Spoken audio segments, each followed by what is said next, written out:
In certain extreme situations, the law is inadequate. In order to shame its inadequacy, it is necessary to act outside the law, to pursue natural justice.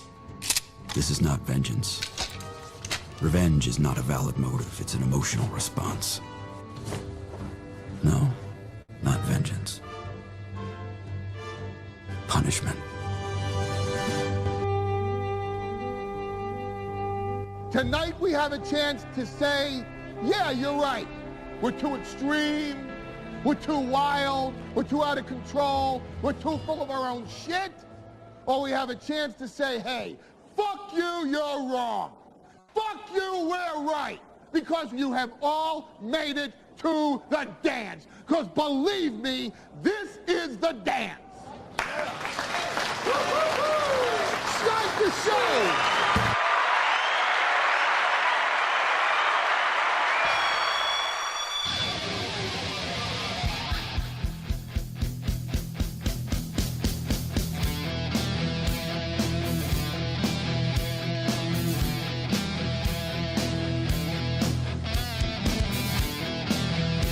That's enough. That's enough. That's enough. All right. Good morning. Welcome. I've had it with all of your anti-Semitism. I don't want any of that today. We're all going to be nice to everybody. No. Welcome to the show, everyone. It's Steel Toe. It's me. It's you. It's the 4-6 Minnesota Vikings. We'll get there. We'll get there. It's going to be fine. We have a young quarterback who he's... Look, I know I am 100%, like, unlike others, I can admit when I'm in cope mode. And I'm coping about the Vikings hard. Hard. And I'm coping about J.J. McCarthy hard. Because I love him. I love the Vikings. I love J.J., I think he's going to be just fine. But we have a young quarterback, and he's going to suck for a while, and he's going to show flashes of being really, really good. The key thing is he's got crazy arm strength, probably too much. He's got guts. He's got discipline. He just, I don't know how else to put it. He sucks right now, and he's going to suck for a while. I was watching the game on there were three different screens. There was Atlanta, Carolina on one. There was Tampa, Buffalo, and good God, can either of those teams stop anybody? Love CBS's camera angles, by the way. And I had the Vikings game against the Bears. And I noticed something. Michael Penix still sucks. Bryce Young still sucks. Both of them could be fine. Bo Nix is very mediocre. Daniel Jones didn't get good until this year. Sam Darnold didn't get good until 2 years ago. Baker Mayfield wasn't good until 2 or 3 years ago. The kid's going to be okay. It was his fifth start. He's 2-3 as a starter. He's not dying. All right? The only thing I'm regretting is that we spent tens of millions of dollars on an offensive and defensive line, and we didn't have to do that because we're not ready to win right now. We're not ready to make a Super Bowl run. We're not ready to go deep into the playoffs. We got to work on this quarterback. Now, I don't mind signing the offensive lineman because you got to protect your guy, but I don't hear Jonathan Allen's name hardly ever. Javon Hargrave, I don't hear his name very often. You know whose name I do hear a lot? Jalen Redmond, the XFL player that we signed. I hear his name a lot. So we lost yesterday to the Bears on a last-second field goal. We had the damn thing won, and then we give up a 50-yard kick return. Ass. And now we're 4-6 instead of 5-5. Detroit lost. Green Bay almost lost. It was right there for us. It was right there for us to be one back of first place, and we blew it. We blew it. And now next week, I'm going to sit down. I'm going to watch us play the Packers, and I'm going to think that we're going to win that one, and I'm going to enjoy it for 3 hours, and then We'll be back here to analyze. How's that? We'll be back here to analyze. But I got a text from Ryan the Garbage Man just before the show started, and he said, "Oh, J.J. McCarthy was so bad, it made me wish Christian Ponder was QB2." Look, it's going to take a while. He's going to look nasty quite a bit. It's going to take 20 starts, at least 20 starts to figure out what we've got. I think we've got a gamer. I like him. I'll go down with the ship. If in a year and a half from now, if by the end of next season he's still trash, he's still dookie, then you guys can say, "I told you so." You can say, "Aaron's got rose-colored glasses on. How are we going to blow this next time?" I'll accept it. I will not accept it now. It's way too freaking early. Peyton Manning threw 22 interceptions his first year as a professional quarterback. It's going from the pros or going from the college to the pros is difficult. The game is so freaking fast. It's unreal. So, bad game yesterday. We move on from it. We're going to be fine. Aaron, you've been saying that every week. We're going to be fine. Long term, we're going to be okay. But Aaron, your Hall of Fame wide receiver is visibly very frustrated with your young quarterback. It's all right. Aaron, seeing how he's doing in Seattle, don't you wish you would have kept Sam Darnold? And what would Sam Darnold do? Would we win 10 or 11 games this year and go to the playoffs and lose in the first or second round? Okay. Get a shitty draft pick? Hey, look, things go bad enough. J.J. McCarthy struggles enough. We got a lot of contracts we can unload after this year, and we get a high draft pick, and we got a lot of picks this year. So, God, listen to the way I'm talking. Fucking hell. It's bad, isn't it?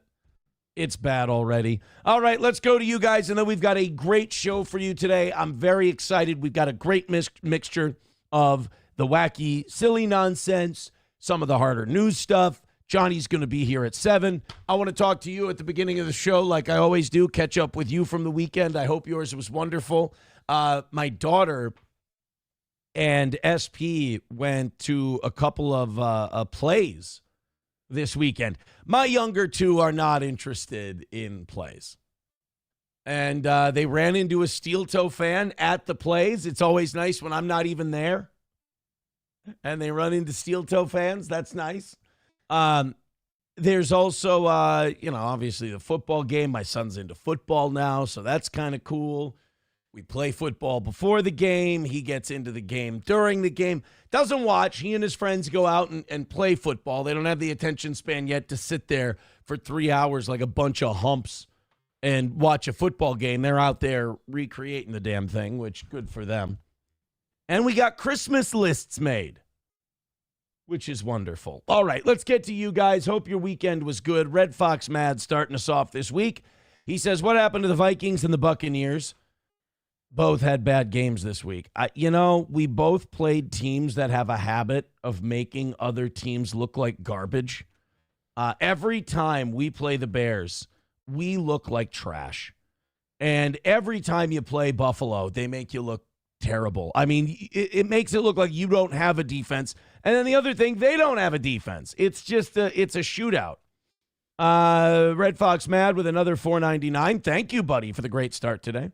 Says, Aaron, did you heard about, I think he means hear about, the man arrested for posting memes on Facebook? There's a lot of stories like that, especially out of the UK and stuff, and there's usually more to it. I've been fooled on a few of those UK stories, like, oh, look, this guy posted something on somebody's Facebook, and now the cops are at his door. This is a violation of free speech. And then you dig deeper into the story, and it's like, no, he was constantly threatening him, telling him to K himself and everything. Like, he was a piece of garbage. This is way worse than no free speech, So I don't know. I'll take a look at it maybe for the evening show. So, like, the morning show, we cover a lot of news stuff and things like that. The evening show, we like to dick around a little more. We got some sex teachers tonight, some other things. Join us for the evening show so that show doesn't rot and die. I appreciate it. Also, Shorts, YouTube videos, things like that. Click on them, watch them, like them. Even if you don't give a shit, it helps the channel. YouTube's dicking with our reach. Probably because of all the Israel stuff, they banned us from streaming for 24 hours because of a news story that had a gun in it a month ago. It's with the strikes we've had and the COVID and the Israel and all that, I think we're on a list. Long Balls gifting 5 memberships. Thank you very much, Long Balls. Give that guy, what is that? Give him an AJ. I have sworn on the altar of God, total resistance against every form of tyranny, against the mind of man. Oh, and Long Balls also renews his membership and says nice hair and shirt. I am having a generational Hera. Generational Hera.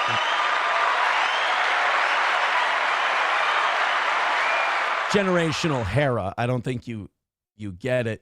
Redbird with $1 says, ready to accept the truth on your Vikings? Dude, not even close. Not even. I'm so in denial and cope mode. Are you kidding? I'm coping so hard over my Vikings. I'm not ready to admit a damn thing. All right, I got some great news about this week. Some great news about this week. We've got, thank you, Abel Graham, for gifting a membership. Appreciate it. That's what I was going to say. This is the 4th week since I've been out of the Slamma, like MC Hammer. And that means that we had no gifted memberships on Rumble during that week.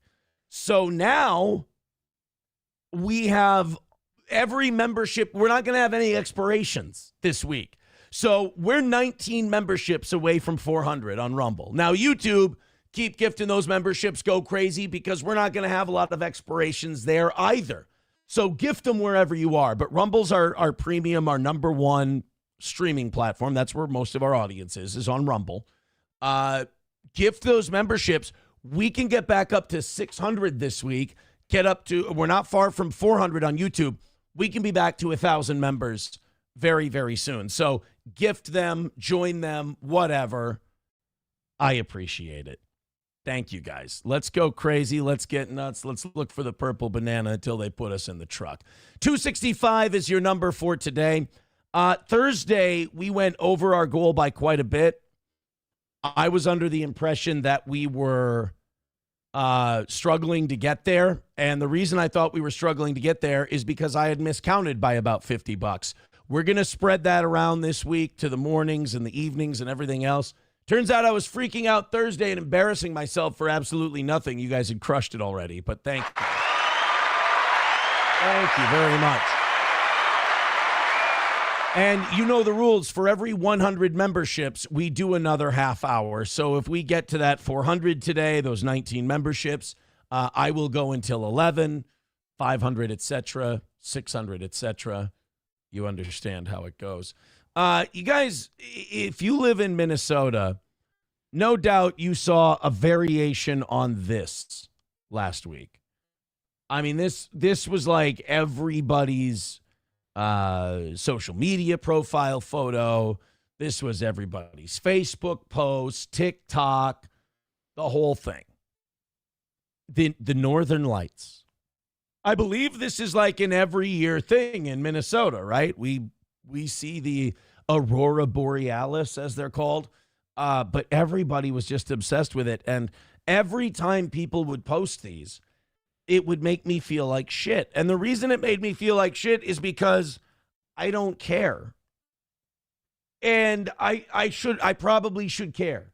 This should probably matter.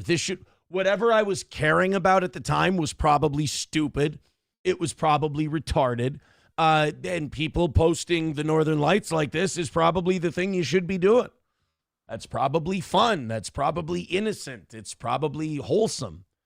And I'm probably sitting here reading some damn breakdown about, do the Gophers have a shot at beating Oregon?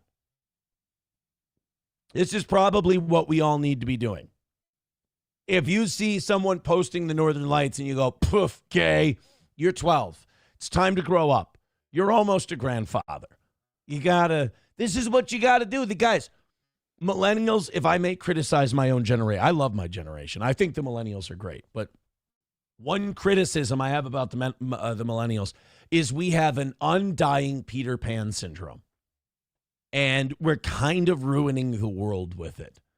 It's okay to get old. It's okay to like old people stuff. And the Northern Lights are old people stuff. This is good. You don't have, you can go, you can look at it. You can take a quick picture if you want to. You can, oh, isn't this nice? Isn't this lovely? Yeah, if you're 16 and you're sitting there watching the Northern Lights and going, oh, this is amazing. You're gay. You're gay. But if you're old and you like, and when I say old, like 35 and up, and you like looking at the Northern Lights, you're normal. Don't let anybody talk you out of it. Me, I'm not normal. I got a little bit of that Peter Pan kicking around where I'm like, lame. But I also have the self-awareness to know that that's on me. This is fun. This is nice. Look, the sky never looks like that. And then last week it looked like that, and people wanted to show it.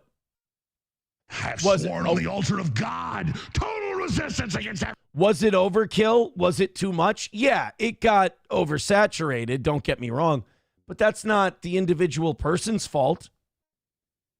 That's fine. There's nothing wrong with showing a little Northern Lights. You notice how weak they are, though, in the city. You get a lot more hues. You get a lot more colors when you're out, away from the light, the smoke and the lights. You get a lot more colors to your Aurora Borealis. The stuff I saw out here from people was very blue and green and orange and red and purple. And it was, when you're out, when you got all those city lights, it limits it a little bit. Let's see if I'm gay or if people agree. Sam Show, first one, says, nope, it's gay. It's just colors. On a wall says Aurora Borealis equals better than sports. See? You're gay or you're on acid, says Abel Graham. Unpleasant Alex says pink Northern Lights in Florida is very, very bad. Fuck you, dude, says the Northern Lights are way more entertaining than watching sports constantly. There you go. Unpleasant Alex says literally close to going back to the Stone Age. Meat Snack says, if I wasn't blue-balled by Aaron Shapir Jewing Silverwolf out of the Rumble Friday song, I could have got hard over it. Yes, I wrote to Silverwolf. I said, buddy, I'm going to send you the new steel toe stocking cap on streamlabs.com/merch or /steel toe show/merch. I said, because I hit end stream, I meant to hit play on the Rumble Friday song because that always plays us out. And I did one of those things where I hit end and I went, oh no. Oh shit. So I apologize to, I think what I'll do for Silverwolf is if he doesn't get back to me on the stocking cap, I think what I'll do is I'll just play it to start and to end next week. Coltrane says, Northern Lights are always cool. Best I've ever seen is when I was in Alaska. Yeah, it's totally cool to like the Northern Lights. It's not gay at all. Sergeant Hulka becoming a steel toe bro on YouTube. Thank you, guys. Thank you very much. Oh, new members get the $5 drop as well. There's so many Somalians in this bitch. I love that drop. Thank you, Victor, for getting those for us. So, yes, gift memberships, become members, whether it's on Rumble or on our secondary platform, YouTube. Go ahead, do the thing. And let's have a great day today, guys. Off to an amazing start. Hit like, hit subscribe, hit follow. I mean that. That's not just the hit like, hit subscribe, hit follow, the trope you're supposed to say, especially on YouTube. But on Rumble, see, the thing is, like, Rumble actually, that helps. Like, they actually put you in the algorithm, which we are, which is nice. But on YouTube, you have to, because they want us to go away. So you got to hit like. If you're watching on YouTube, you got to hit the thumbs up, please. That's important. Did you guys see the nasty fall that John Fetterman took this weekend? Oh, my God. So I don't know if his brain seized up. I don't know if he didn't have enough water and he passed out. I don't know what the hell happened. But big tree fall hard. And John Fetterman took a digger off down the steps, from what I heard. And then to prove he was okay, he posted a photo on social media to show everybody, hey, don't worry about it. I'm all right. Fetterman out. This is what Fetterman posted to show us he's like, you! Look at that fucking guy, huh? It looks like Dana White after a domestic with his wife. And I don't know what he's drinking. There's probably some kind of Starbucks, dairy, shit your pants kind of a drink. But, oh, my God. Those don't look like untreated cuts, by the way. That looks like this monster forgot to just grab a rag and wipe his face before he took this picture. He took a hard... Well, here's the thing. Fetterman took a hard whack in the head, so either A, he's going to be a Democrat again, or B, maybe it knocked that Israel support out of him. One of the two. But either way, he's... Oof. You know, that's what I kind of like about Fetterman. He's just kind of a big, dumb Frankenstein monster. So, like, he goes face first down the steps. Remember when Carrie Underwood, like, took a fall down the steps, and she was so traumatized about it, she wouldn't show her face in public? And, like, got a bunch of surgery and shit. Fetterman, he falls down the stairs, and before they can even get him to wipe the blood off his face, he goes, hey, I got a coffee. I'm good. I like the unflappable Fetterman. There is something about that guy that's just, like, charming in an idiot sort of way. I like him. I like Fetterman. And that's nothing about his politics or anything else. He's just a big smiling doofus with blood all over his face. It's... You know, like you just got done with a Hell in the Cell match. It says 20 stitches later and a full recovery. I'm back home. I'm overwhelmed, profoundly grateful for all the well wishes. Truly, see you back in D.C. That's like the most depressing thing a human being can say, by the way. See you back in D.C. Ugh, from all accounts, even the people that work there and live there, like Tucker says this all the time. He goes, Washington, D.C. is the nastiest, most evil, demonic place in the world. Like, it's just gross, full of gross people. So imagine you fall face first down the steps. You go to the hospital. They got you on good drugs. You probably have some good dreams that you're doing God knows what, whatever you want to do. And then you wake up and they're like, hey, you can get back to work in Washington, D.C. now. And you're like, it's just take that scalpel, shove it through my ear. Just clean my ears with the longest knife you got, please. Best wishes to John Fetterman. I hope he's well. MN Vikings says, you going to talk about the Vikings? I only talked about them for the first 5-10 minutes of the show. This is what I hate. Would I love to talk about the Vikings today? I would. Does my audience give a shit? They don't care. For some reason, a guy who's a massive sports fan over the last 10 years attracted an audience that doesn't give a shit about sports. It's weird. It's gay, but I'm not going to judge them. They've kept me in business for a long time.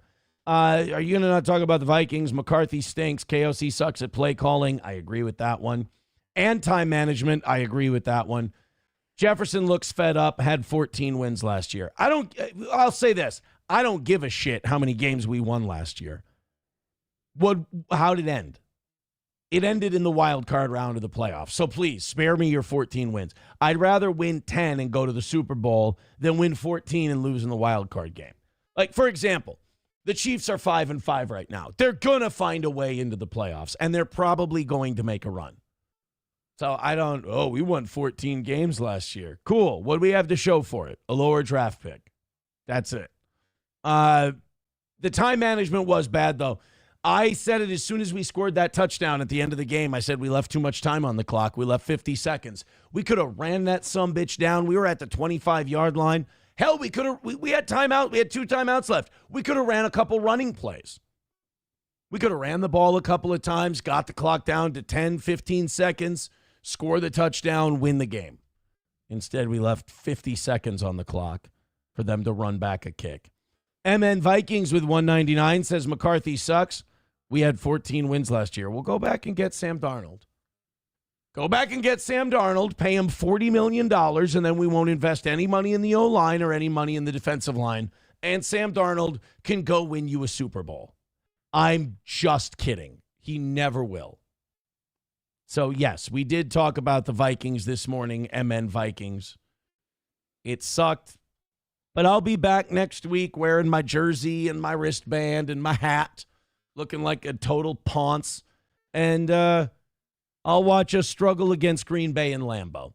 260 away from today. Thank you very much. Again, those gifted memberships are huge this week. Why?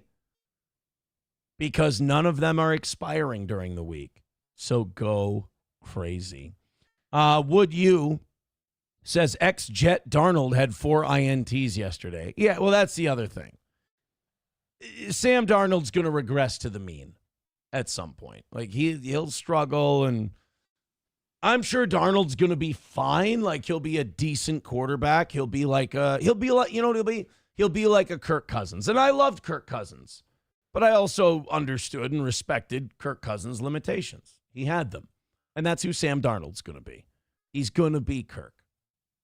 And if you can live with that and you're Seattle, hell, it's better than a lot of teams are dealing with right now. I'd rather have a Kirk Cousins than, whatever the hell the Titans are going through and the Jets are going through and all this other shit. Kirk Cousins, not so bad. Annoyed Wawa supervisor texting in says, if you want to sell those hats, you got to make the page easier to find. I got you. tinyurl.com/purpleftw gave Aaron the meat. Thank you. See, he's helping me by saying you have to make the link shorter and easier to remember. You see. MAGA Ultra Wankers says, donate to this prick. Thank you. That's very nice. Yes, please donate to this prick, if you will. I like that. So Red Fox Mad starts the week in first.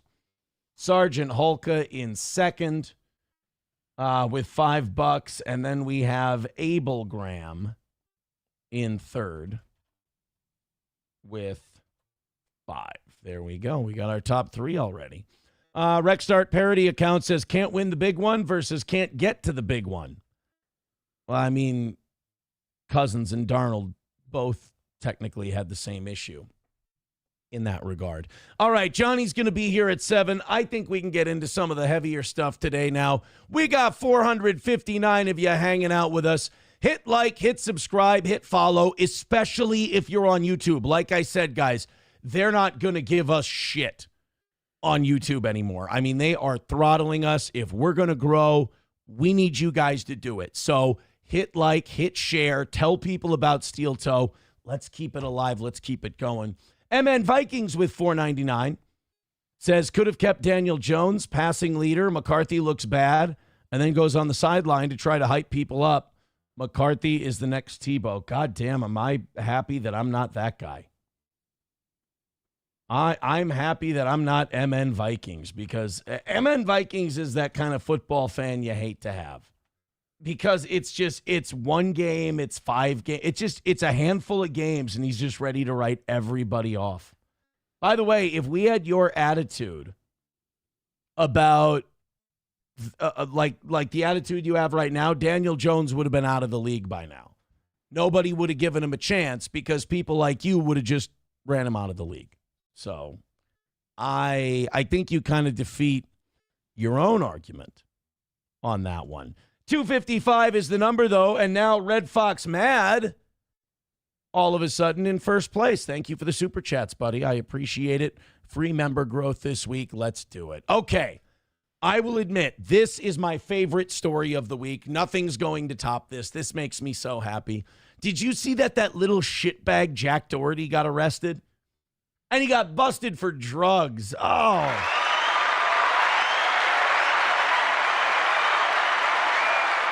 I love it when people get busted for drugs because they always do the same cope.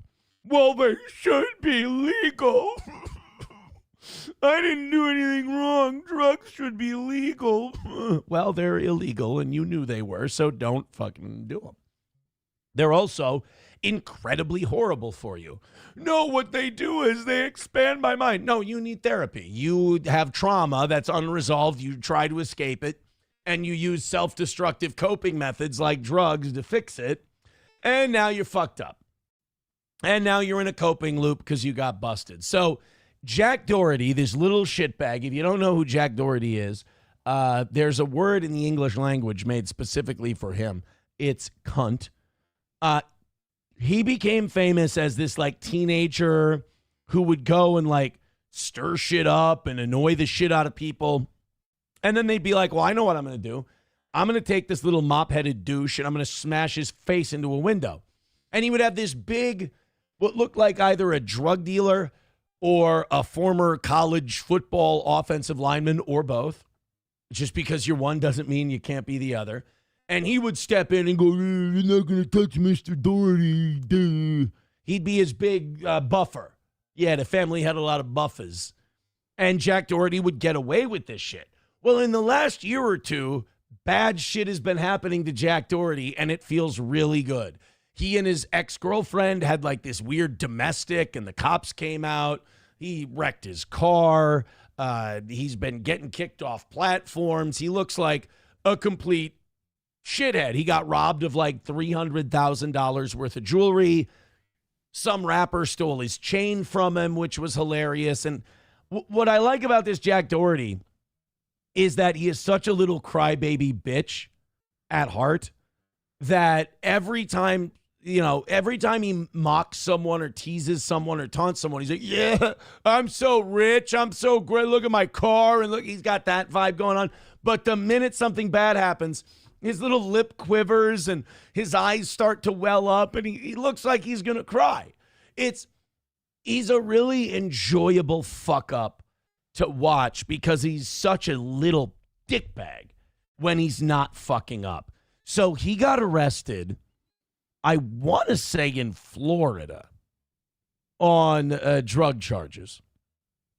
And they're pulling pills out of the kid's pocket. He had amphetamine, Adderall, 20 grams of weed, and kids today are such pussies.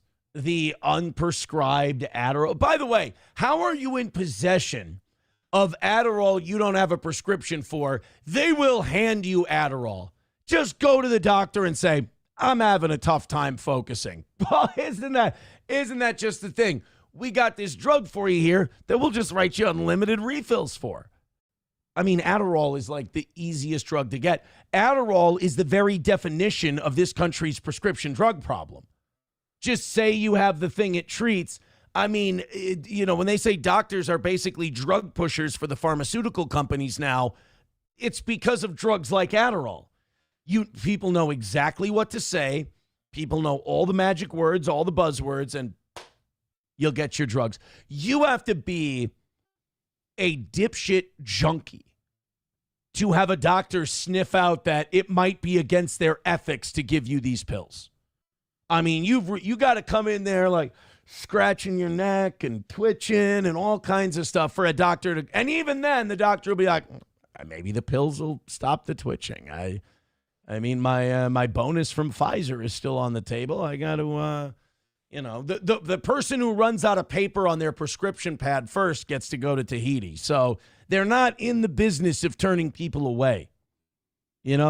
These stock prices don't get that high. And those medical treatment facilities don't get as big as they are by doctors saying, ooh, I think it would be unethical like if I gave you these pills right now. So getting busted for Adderall makes you a retard. Jack Doherty, I know what you're thinking. I hate this douchebag too, right? I hate him. It's so much fun to hate Jack Doherty. And you're probably thinking, well, Aaron, it doesn't really matter if Jack Doherty got arrested unless there's footage of him getting busted and he whines like a little bitch. Well, guys, would I give you this big, long-winded setup to a story that we all want to know about if I didn't have video of him being a crybaby bitch? We have the police cam footage. And guess what? Old Jack Doherty's worried about his watch. Of all the things. Could you imagine? This is what I love, the duality of man type of stuff. This kid's got millions of dollars. This kid's got money. But you know what he doesn't have? Loved ones, family, friends, nothing. Nothing important. He's getting arrested, and this little bastard wants to know where his watch is. He's getting arrested. The only thing that's there for him is his timepiece. I love that. No girlfriend, no friends, no parents, no kids, nothing. Just, where's my watch? You find out that this kid is just an empty husk. And I shouldn't enjoy it the way I do, but God, if anyone deserves it, it's Jack Doherty. Here's him getting arrested. Enjoy.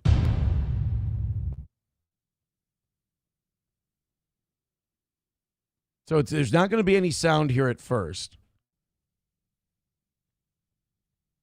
because the cops have it muted. Yeah, he was in Miami Beach. So there's Jack Doherty. Look, that's what we all. So that's what we all get to do. We all get to sit there and hold our phones while we're getting arrested. We all just get to sit there and start filming. I'm gonna go need him. Back up. Back up. Just saying I got it. Back up. Don't worry about it. Back up. Back up. Go to the sidewalk. Go to the sidewalk now. Go to the sidewalk now. You want to go with him? Go to the sidewalk now. Okay. I'm chilling. Now. That, by the way, that right there, what you just saw, that little interaction, is Jack Doherty and his little crew in a nutshell. Cop going, get to the sidewalk. I don't have to do shit. I don't have to do what you tell me. And then all of a sudden, the cop goes to put hands on him and goes, get to the fucking sidewalk. He's like, oh, no, I'm good. Chill. Go, no, I'm good. I mean, these are the kind of guys who got two for flinching a lot growing up. Because you go like that at them. And then, what? I didn't do anything. It's not just that they're little bitches. It's not just that they're douchebags. It's that they're douchebags. Like if it were the 80s, they would be Harvey Whippleman. You know, they would be they'd be Bobby the Brain Heenan. They'd be the shit-heel manager who the minute you go to put hands on them, they're the world's greatest victim. Oh, I'd pay anything to it. You know, these guys deserve the scar that Fetterman has on his face. You want, bro? I don't think you understand, bro.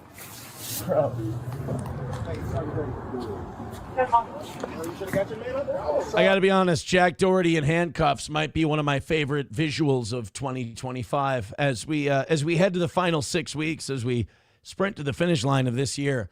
And as we run towards the Thanksgiving holiday, let's all be sure that we're clear about what we're thankful for. The fact that I got to see Jack Doherty in handcuffs in 2025 is something I'm very thrilled with. Uh-oh, what did we find? Weed and pills and weed. Yo, wait, chill. Can I take that off and give it to someone? Wait, no, you can't take it off like that. Yo, wait, let me take it. Can I take it off? I'll take it right here, come here. Listen to him. Can I take it off? They've got him in handcuffs. Can I take off my watch? We're going to take it off for you. No. Can I please take off my watch?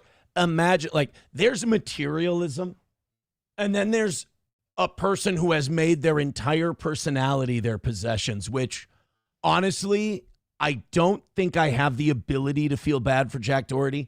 But if I did have the ability to feel bad for him, it would be the fact that this guy identifies himself by his possessions. He's being arrested. He's been caught with drugs, and all he can think about is whether or not he can get his precious watch. That's what it boils down to. Doesn't want to call a girlfriend, doesn't want to call his parents, doesn't have any kids. Just wants to take off his watch. What a sad existence. You have to slide it off your wrist. You can't take it off anyway. Sorry. I have an idea, kid. How about we caught your dumb ass with amphetamines out in public, and we'll take your fucking watch off with the jaws of life if we want to. You little prick. Take a Sawzall to it. And if you nick his arm, it's fine. He's insured. I think this, I just don't want to fudge it up, give me some, There's also, you can't take it off that way. you hold on to that. If you can, literally, if you want to touch me, where you think I'm going. Listen, he's complaining to this guy about how to take the watch off. The kid's freaking out about the damn watch. Joe, can we get the hand sanitizer, please? Really quick. Let me slide it off, No. My watch. You're busted. Just only a little bit. That's fine. Thank you. You're busted for drugs, and you got to get your watch. No cartridge. Oh, there. No cartridge. Huh? Why don't you start? Is there anything we should know that's on you? Yes, sir. No, sir. Yes, sir. No. Show him some of that famous Jack Doherty sassiness. Come on, kid. Give him a little attitude. Did you see the big black security guard was still trying to, like, get in between the cops? Hey, dipshit, get the fuck out of the way. I'm sure you're not holding anything. I bet you they said, we'll search you too. And he went, I'm back. I'm not doing anything. Where's that famous Jack Doherty shitty smugness that we usually see? Boy, he's very nice, boy, yes, sir, no, sir, when he's being arrested. I'm going to check your in at the jail. All right. That ain't...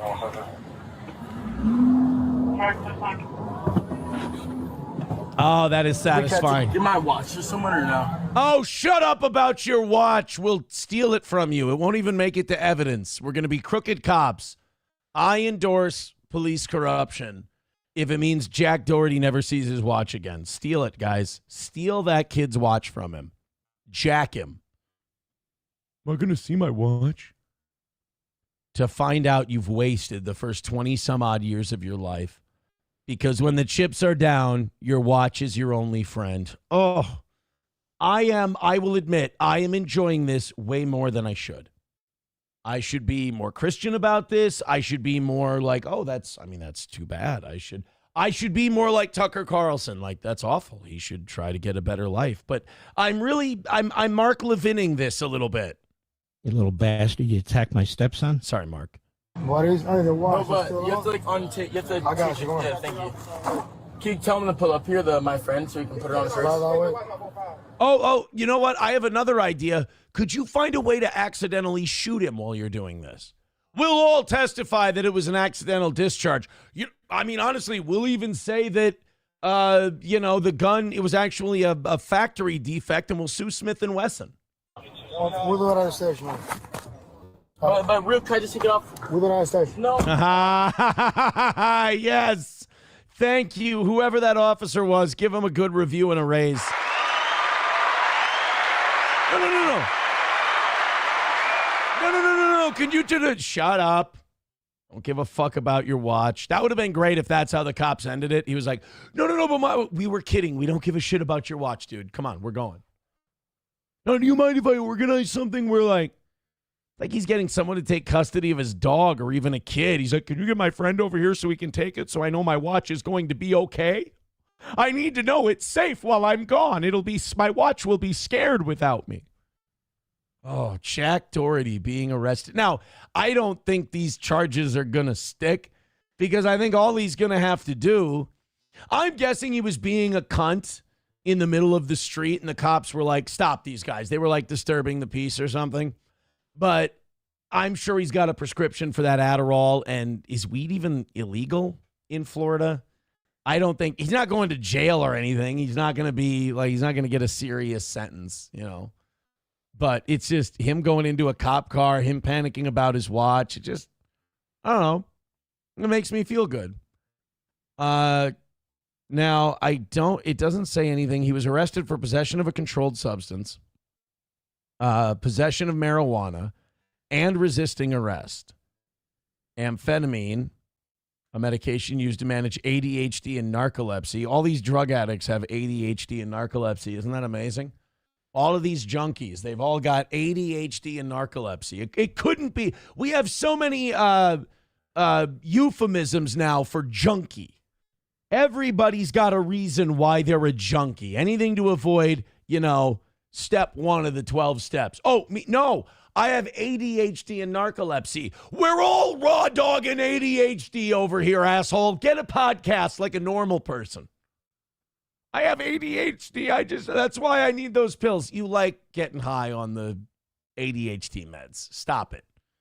ADHD is a riot. It's fun. You should never want to fix it.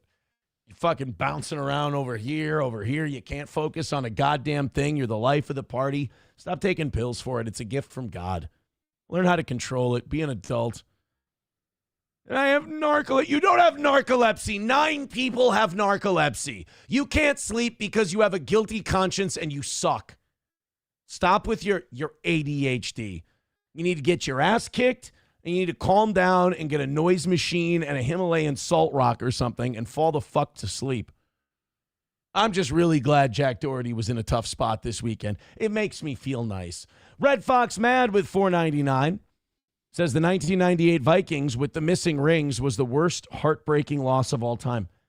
Why are we deciding to turn today into the ugliest trip down memory road ever? Why? Guys, it's a happy day. Jack Doherty got busted for drugs. All right? We don't need to go into, how dreadful and awful the Vikings are. We're very much aware that it was a rough week. You guys are, I got to be honest with you, you guys are, Red Fox Mad, you're killing my vibe with this whole Jack Doherty thing. Let's go into the Rumble end of things. Oh, we've got some memberships. I'll be honest with you. I love memberships. Veldrain with $1 says, legend has it the average American diet consists of hot dogs and pharmaceuticals. That's what I heard on Friday as well. That's what I heard. We got a lot of people chiming in on this. Miss Tay gifting not 1, not 2, but 3 memberships. She got them to Rec Start parody account. Ryobi Powered Vibe, and Ivana Tinkle. So go ahead and gift some of those memberships back. We're now 16 away from 400. And hey, boys and girls, we're at 240. We had too many beans this weekend. We're 240, and we're 16 memberships away from 400. So keep it going. I like the pace that you're setting today. Just keep it up. Just keep it up. Let's start a chain reaction of those gifted memberships and get to 400 today. 240 is the number. Sam Show says narco is an inability to stay awake. LOL. Well, I fucked that up. Then take everything I said and do it in reverse. Here, I have ADHD and I have narcolepsy. Get the fuck out of bed, you lazy shit. You're just not motivated. You don't know what you're doing with your life. You little bastard. You attacked my stepson? It's not. Mark, when I need you, I'll call you. Narcolepsy is a fake disease like fibromyalgia. You're depressed and you're a drug addict on ADHD. Oh, but you're on, Adderall. Oh, I have ADHD. No, you need someone to come up and reprogram you, scramble your brains with a smack to the back of your head. Oh, but I take those other meds for narcolepsy. Just get the fuck out of bed and go walk around and do shit. Oh, but I can't. It's so hard. I randomly fall asleep. Then fuck it. Go home. Leave us all alone. You don't need to talk to us. You're depressing. You're a junkie and you like those meds. And when you don't get your junkie meds, you fall asleep. That's what it is. You go through withdrawal so bad and you're so fucked up on drugs that you fall asleep because you have no other reason to live. Might as well take a siesta. I hate Jack Doherty so much that I am willing to set medicine back centuries just to not give him an excuse. Plus, I mean, let's be honest. The ADHD, narcolepsy, if the meds weren't so fucking good, if the prescriptions for him didn't get you high as a fucking kite, I bet you we wouldn't have as many people. Like, if the effects of ADHD and narcolepsy meds were the effect of Tylenol, nobody would have ADHD or narcolepsy. I promise you. I guarantee it. Veldrain gifting a membership to Riding Dirty Llama. Meat Snack gifting a membership to Sack Johnny Crutches. Holy shit, you guys. Keep this up. I'm enjoying your generosity today. That means you're enjoying the show. Keep it up. Red Fox Mad with $4.99 says, was he tax evasion? And that's when they found the drugs? I don't believe so. I don't think so, but maybe you know something the rest of us don't know.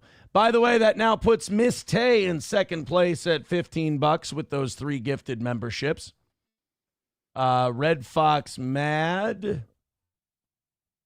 I fucked this up. Uh-oh. I took something away from somebody. Abel Graham's in 4th. Or no, maybe I didn't. Hold on. And then Red Fox Mad in 1st with 20. I'm sorry, guys. Mondays are always So tricky for me. Red Fox Matt in first with 20. Miss Tay in second with 15. MN Vikings in third with 12. Sergeant Holka in fourth with 5. There we go. And Abel Graham in central booking. Aaron, you got a good show going. Quit fucking it up. Shut up, other me. I'm fine. There we go. We got it all settled. Annoyed Wawa supervisor says, I didn't realize Johnny had narcolepsy too. I had no idea. I didn't know either. Yeah, we're going to get to the Whistlin diesel thing too, by the way. Oh, I think that's the tax evasion thing that you're wondering about. You're wondering about whether or not that Jack Doherty got busted for tax evasion. That was Whistlin diesel. And we will get there. Meat Snack gifting a membership. Sack Johnny Crutches got that one. Veldrain gifted one to Riding Dirty Llama. Guys, keep paying those forward. It's working great. Los Federales with $1 says, I got a good look at the watch. Here it is. It retails at $250,000. That's what I mean. Like, your prized possession is that. That's the best you got. Is you got the watch and nothing else in this world. That makes me so happy. Hey, guys. Did you eat a little too much sugar this weekend? Did you chip or crack a tooth or something?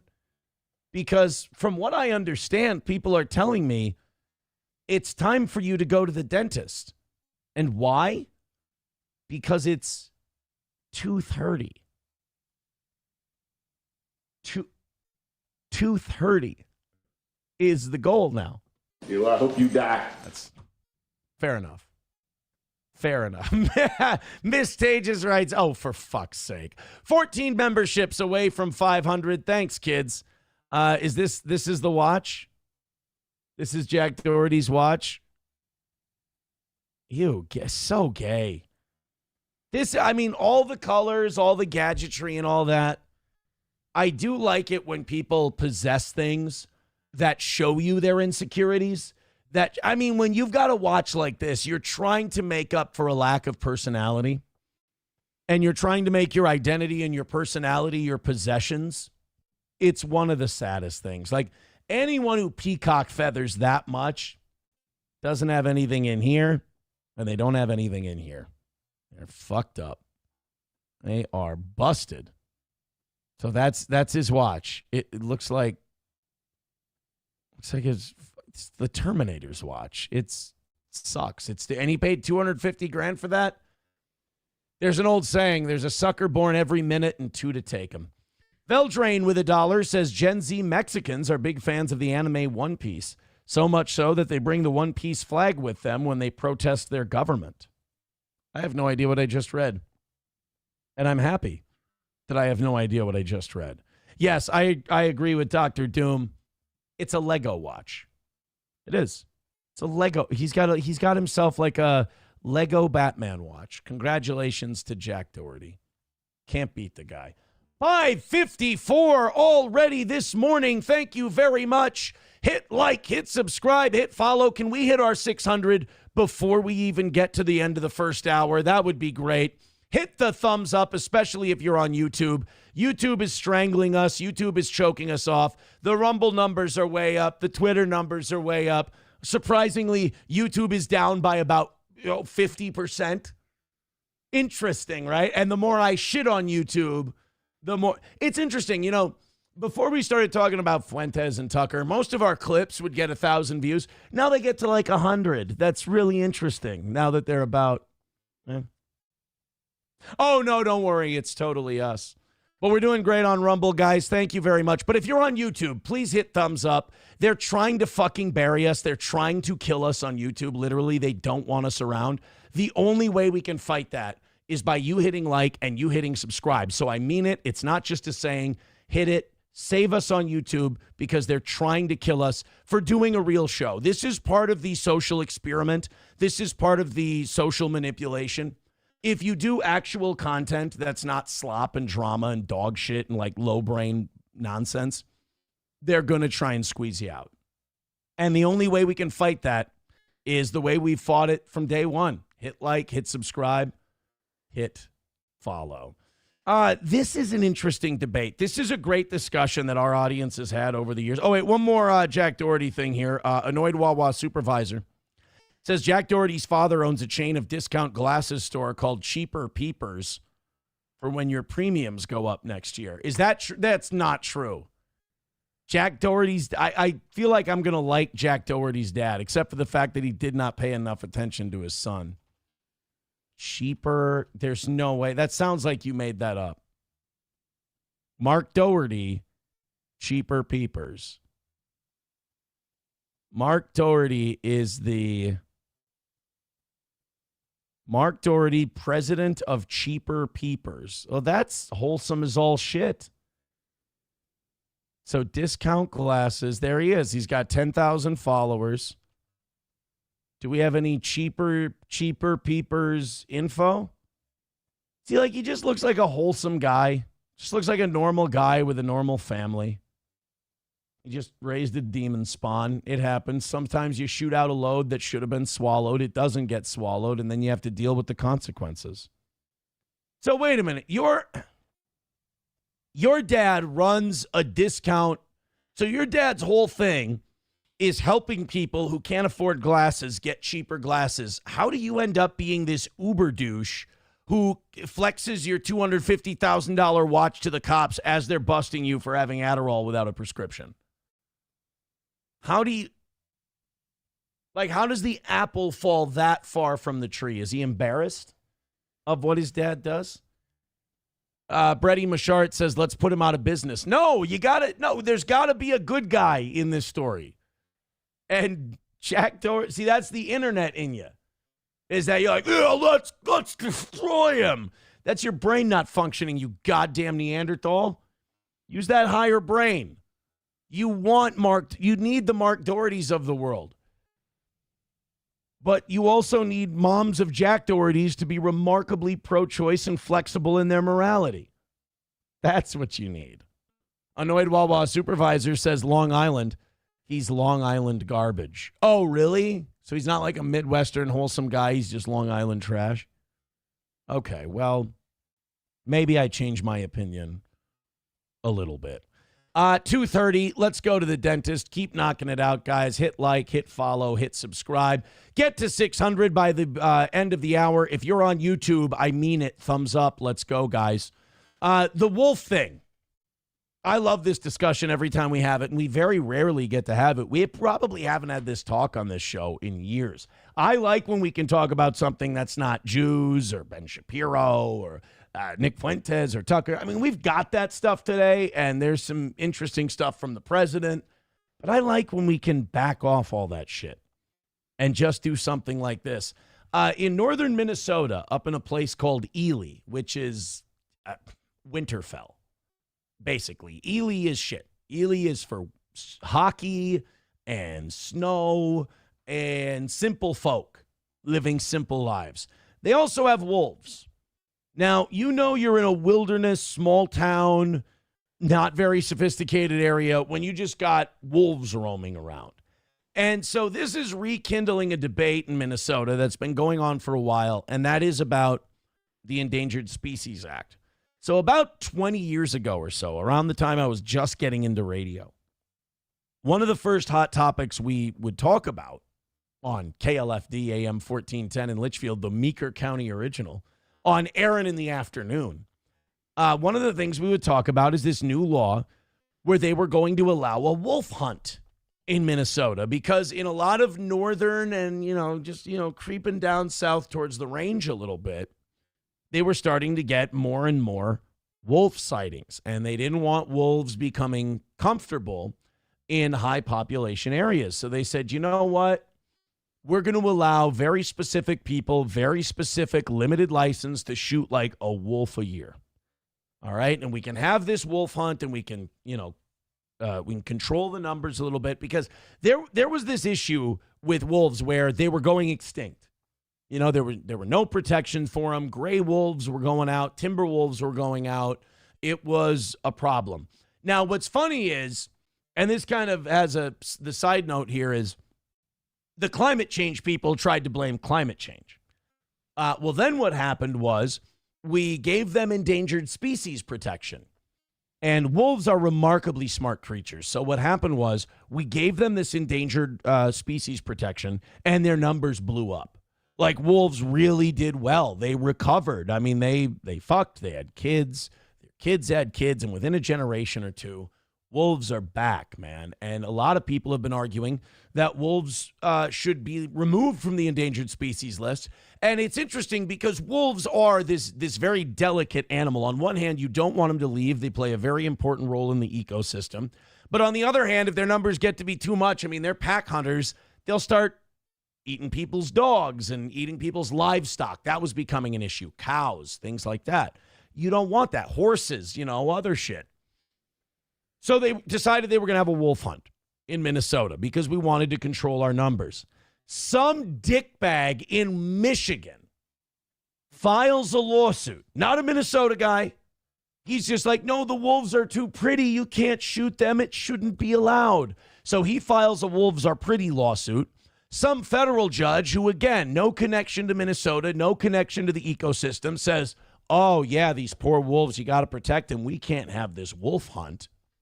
So now for the last 15, 20 years, people in Minnesota they've had to strike this delicate balance between protecting their homes, protecting their livestock, and not shooting wolves because you'll fucking go to jail or pay a hefty fine.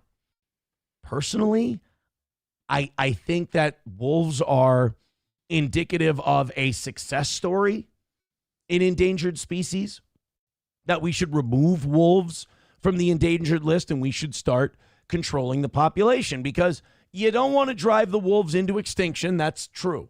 But you also don't want to let them have a run of the place. It's a very delicate balance. I feel like wolves, I think they should be destined to go from hunted to endangered, then back to hunted, then back to endangered. Like, that's going to be, as long as humans are around, that's going to be the management of the wolf population. Hunt them. Oh, shit, we killed too many of them. They're endangered. All right, put them on the endangered list. We can't kill them anymore. Holy shit, they really did well on the endangered list. They're all over the place. They're getting down into people's farms. All right, time to, like, there's never going to be a time where they're not hunted or not on the endangered list. It has to be one or the other. It's a delicate brood. Silver Wolf with $5 says, from Superior to the Plains, my wolf people shall be free. That's not as catchy as from the river to the sea. Well, you know what we need to do with that one? We need to workshop that one. Do you think? We need to workshop a wolf chant, I think. TDR Shit Show with $2 says, no, that is not the only way to fight it. Just start saying you love Israel.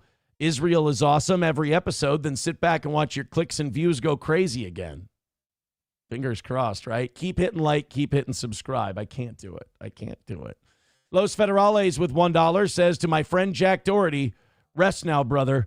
We have the watch, and I'll see you in Valhalla. Rest now, brother. We have the watch. Oh, the watch. And I'll see you in Valhalla. How did I not get why that was funny? Good job. Good job. We have the watch. All right, guys, let's bring Johnny in for the day. There he is. Hello, sir. Hey, how you doing? Oh, I'm doing great. You're sleeping an hour later now. You're nice and tanned, rested, and ready. How was the weekend? The weekend was fun. I got to hang out with my daughter, and we played some video games together and watched her favorite show. So it was a great time. I had a lot of fun. You didn't play, like, shoot aliens and shit video games with your daughter, did you? No, it's called Castle Crashers. It's a little tiny 2D childish game. You have Netflix? Yep. They got games on Netflix now? SP and I will play this one where it's like you shoot fruit. It's okay. Not a hate crime game. I mean, like, you like blueberries and yeah, and you shoot watermelon and you try to match them and then turn them into bigger fruits and eventually they become coconuts and you clear each level and you get a higher score. I think it's called like Melon Smash or something like that. It's really fun. That's a good game to play with the kids. You run it from your cell phone. Nice. So you hook it up to Netflix, and then it shows you how to do it. You do the QR code, and then you get to play games. That's not a bad idea. I'll have to look into this. It's pretty fun. It's better than, what are you doing? Shooting monkeys? No, we're just you're just go. It's called Castle Crashers. You're just a little tiny cartoon 2D like knight. It's all very cartoony. It's all very childish. Okay. Red Fox Mad with $4.99 says wolves are killing off the deer up in northern Minnesota. The deer population up north is very low. I hunt in the Lake Superior Forest. That's the other thing. So wolves have a bad impact on both the deer and the moose cow population, and the cow, but the moose population as well. That's another thing that the what do you call them? The climate enthusiasts, the climate complainers. That's one of the things that they got. They were like, well, the moose population in Minnesota is disappearing into Canada, and it's because the weather's getting warmer and it's climate change. And we looked into it and we went, well, is it that, or is it all the moose getting murdered by freaking wolves? Is it that the number of moose are dwindling because the population of wolves are going up? Like, I hate that when they go, well, our thing is climate change and the moose population is going down, so it's got to be climate change. And you go, well, what evidence do you have for that? We go, climate change. And then you go, well, I'm just saying, my argument is one of their natural predators' population is going up, up, and up. So it might make sense that their numbers go down, down, and down. And then it's, well, now you're a climate change denier. It's weird. I'm just trying to follow the science. And the science has told me since I was in elementary school that if one species' natural predator becomes more commonplace, it's going to have a downward impact on the numbers of its prey. That can't possibly be a thing. All right, then riddle me this, Batman. What are these wolves eating? Right. They didn't become vegan. T-Baby says, we just shoot the wolves in the guts so it goes and dies on the neighbor's land in case they are chipped. Look at, you know what I'd do? I would let that secret out on a show that's broadcast on 5 platforms. It's not a bad idea. It's a good idea. Meat Snack says it's the methed out Northerners trying to fuck the moose. Oh, they're trying to, that's why the moose are going up to Canada. They're getting sexually molested. I did not know that. That checks out. I get that. That makes sense, too. I can't rule out anything just because I didn't think about it, you know? Sam with $5 says, about time you showed up, you lazy prick. New boot goofing. Hi, Johnny. Nice of you to let your co-host have the show to himself for an hour. Well, I get the 1 hour to rant and rave about the Vikings or whatever, and then I also get an extra day where I have a co-host. So it kind of works out nice. Kind of wins for everybody. Yeah, thank you very much. The only win we don't have right now is that it's no longer 2:30. Uh-oh. It's no longer 2:30. It's 2:25, but that's okay. How about 200 by 7:30, and we'll be way ahead for today. Thanks, guys. 14 memberships on Rumble away from 400. And again, nice. Our memberships aren't going anywhere this week. This is 4 weeks since my jail week. Mm-hmm. So now there's not going to be, like, it's just all red meat for the rest of the week. So if you feel like donating to the show, how about you gift as many memberships as you want?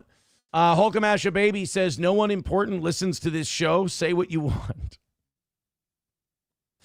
Oh, man. Well, what do we got? Did we get 600? We're at 581. Hit like, hit subscribe, and hit follow. We're at 579. YouTube, we're in the ones. We're in the high ones. I told you, YouTube is choking us off. They're done with us. So we need to fight back, and we need to fight back with our audience, hitting like, hitting subscribe, and hitting follow. Meanwhile, our Rumble numbers are way up from where they usually are, which is great. Thank you, guys. But Facebook numbers looking better, too. Thank you, guys. Wow. So it's amazing. It's weird. It's just that one platform. We're supposed to believe, as the numbers everywhere else we are going up, that in YouTube it's going down, but yet our click-through rate is higher. Interesting. That's all I'm saying. Oh, and by the way, I'll have a clip about Shapiro or something else that'll do like 150 views on YouTube, just dead, where it used to do 4,000 or 5,000, like 2 weeks ago. On Rumble, those videos are doing 4,000, 5,000, 6,000 views. So it's the same as it used to be on like Rumble. It's better than it used to be. It's even better. We're growing. Okay. I'm just saying Strange. it's funny to me. Don't take this as bitching. I'm just saying it's so evident that you can't even shit on our show for its YouTube numbers because it's so evident what's going on. You're being extremely disingenuous. You're like, yeah, your show's freaking dying on YouTube. No, it's not. You know what's going on. Don't be disingenuous, kiddo. It's we're being targeted. Dr. Silverwolf with $2 says, rant, did the Whittle Vikings lose? I'm shocked. You know, it's the goddamn kick return. That's all. We just could have held that kick return. Professor Tie-Dye with $1 says, I'm so confused. So Johnny and Digger are furries and have a wolf and moose fursona. Oh, is it called a fursona? I have no idea because, believe it or not, I'm not a furry. You're not? No. Why? 'Cause that's weird. Plus, like, I don't know if you know this, but like with my MS, like moving's difficult, so I'm supposed to wear a fur costume. I can't imagine that's light. And it'll be hot. So now I'm just gonna pass out. All right. Well, you're needy. Plus, how do you get around the wheelchair? You know, like Skippy the Wolf loses a lot of his easy. pizzazz. No, to be a furry, like putting on the suit when you got a wheelchair, you just lift your ass up for a second and you pull. Just then you get the suit on nice and easy. I have to be a turtle because it fits the aesthetic. Oh, yeah, that could work. Turtle in a wheelchair. That's kind of fun. Joey Caravello with $5 says the Jews are censoring the steel toe YouTube. I mean, look, when the guy's got it, he's got it. What can I say? What am I going to do? Tell the guy he's wrong? Jesus. 2:15 away from today. Hey, how about 3 more memberships in the next 20 minutes? We'll be down to 200 by 7:30. I love that. Thank you, guys. Beautiful. 50 in the 320 says might be time for a conversion to Rumble. Get a gifted sub over there. Just haven't moved on it yet. Well, fucking get moving, buddy. Actually, no. Stay on YouTube. Enjoy yourself. Hit like, hit subscribe, hit follow. Make these fuckers eat it. They want to try and kill the show by throttling its reach? Fuck them. Look at that. 607. We got up over 600 for today, and we're at 207 on YouTube. Keep that number shooting up. We're going to 300 on YouTube. We're going to 700 today. Rumble's growing. Facebook and Twitter are growing. Keep hitting the thumbs up on YouTube, and let's push back against their censorship bullshit. Thank you so much. Thank you so much. All right, let's get into it. We have, I feel bad. I did a very selfish thing. There's a surprise. What was the thing? I did the Jack Doherty thing without you.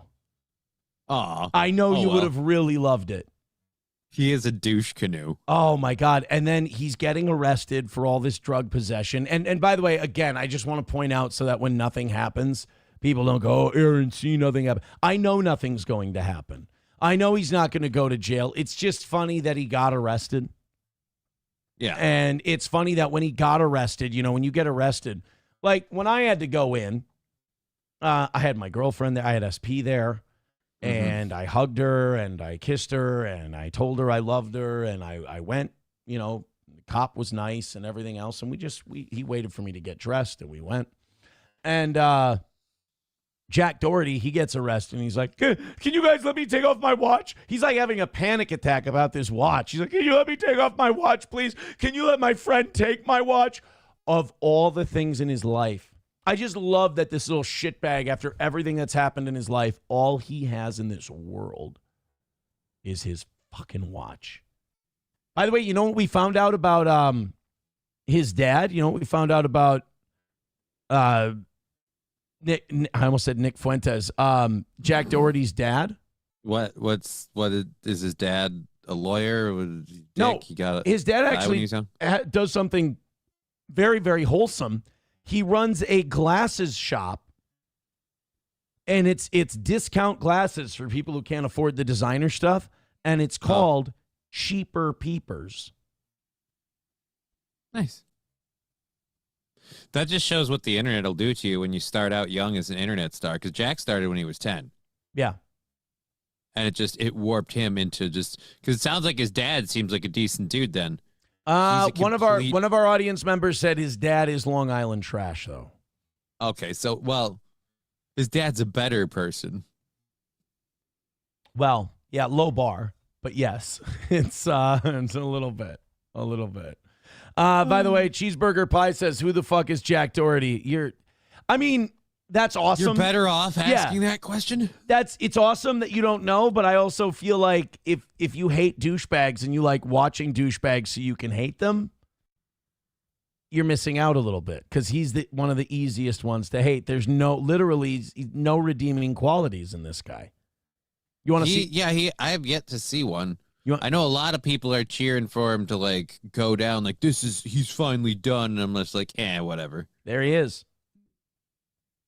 I'll say this. I'd love him to spend a night in a serious lockup situation. That's just such a punchable face.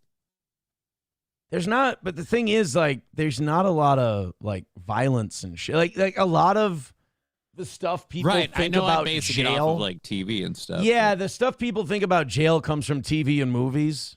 Right. You got to think. There's no jail.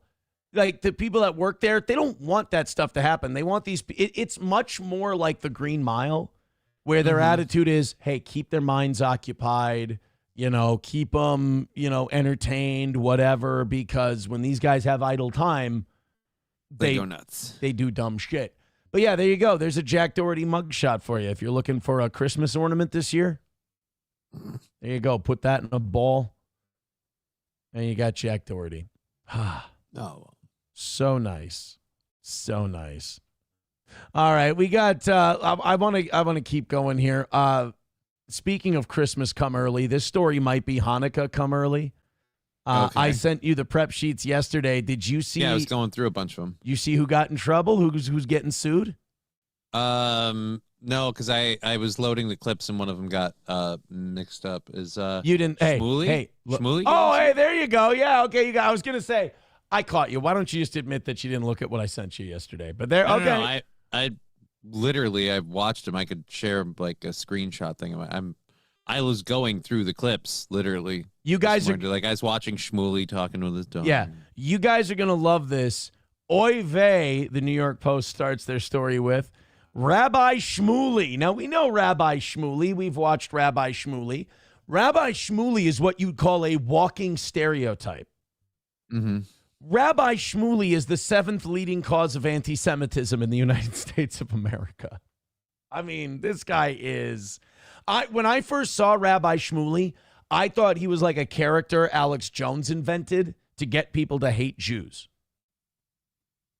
He was everything. He's passive-aggressive. He's emotionally manipulative. He argues in bad faith. I mean, he checks every box. Well, now you can now put in skinflint, cheapskate, ripoff artist onto his repertoire checklist. Rabbi Shmuley, an influential American rabbi and TV personality, back to me, Jules, has allegedly likened $710 amenity space fees from his luxury Manhattan condo. Wait. I don't want to do this myself. I want the chat to go first, then I want you to guess. Rabbi Shmuley let me set this up. He's being sued because he won't pay $710 in an amenity space fee in his condo. This is kind of like an HRA board or something like this. There's weird shit you got to kick into, right? Mm-hmm. Because they take care of stuff and all of this. Well, he lives in a condo board where they have a $710 amenity space fee. He refuses to pay it. He is comparing paying that fee for his luxury condo. He's comparing his condo board to what? I'm gonna say, Alex. I'm gonna guess Nazis for 200. Like, hey, wait a minute. Did you read ahead? No. Did you read it? Did you cheat? And did you read ahead on this assignment? No, it's really easy to guess. It's kind of his go-to. What do you mean? It's like a knee-jerk reaction. Like the doctor hits his elbow or his knee with a little triangle hammer, and he just goes Holocaust. Like it just fucking. That's how it goes. One time I was hanging out with Rabbi Shmuley, and I didn't know that he didn't handle pepper very well. Okay. And Rabbi Shmuley was like, "Could you hold on a second?" Oh, schwitz. Oh. And he started seeing, and they went, Bergen-Belsen. He sneezes concentration camp names. It's amazing. I don't even know how he sneezed Treblinka. But by God, by the third one, he had pulled it off. And so he's got these condo fees.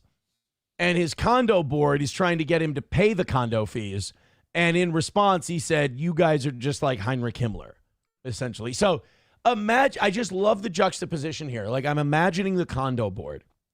And they go, excuse me, Rabbi Shmuley, you owe $710 to the condo board, which is like, they probably do this all the time. They go to people and they're like, hey, you don't have this on auto pay.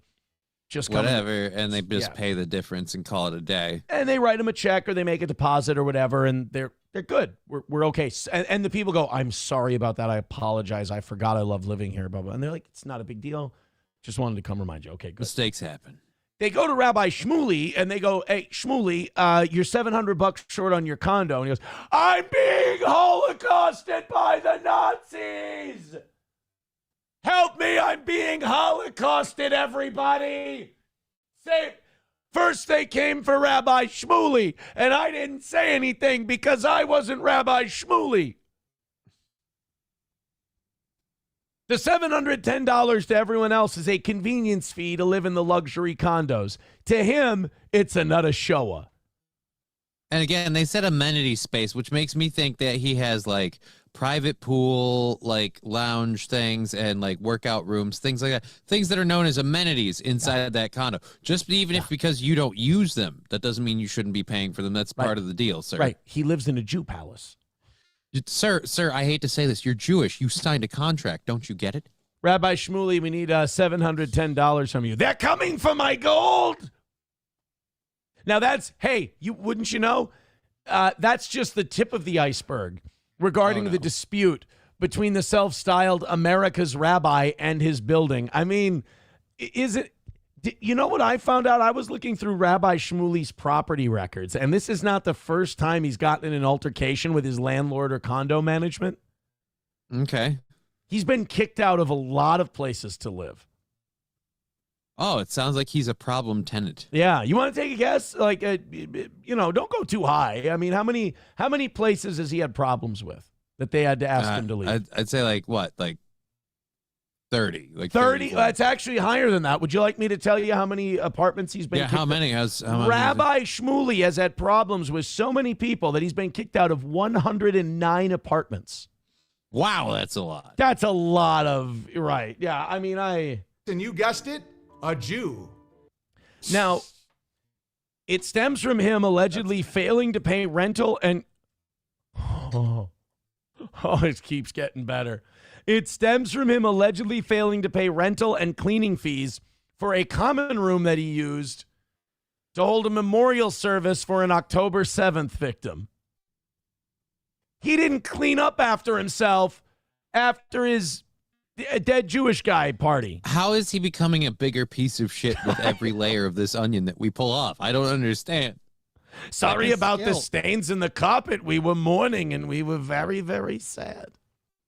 These details were first outed in a lawsuit filed Thursday in Manhattan Supreme Court by the board managers of 2 Waterline Square. I tried to get them down to 1.5 water lines, but they wouldn't listen.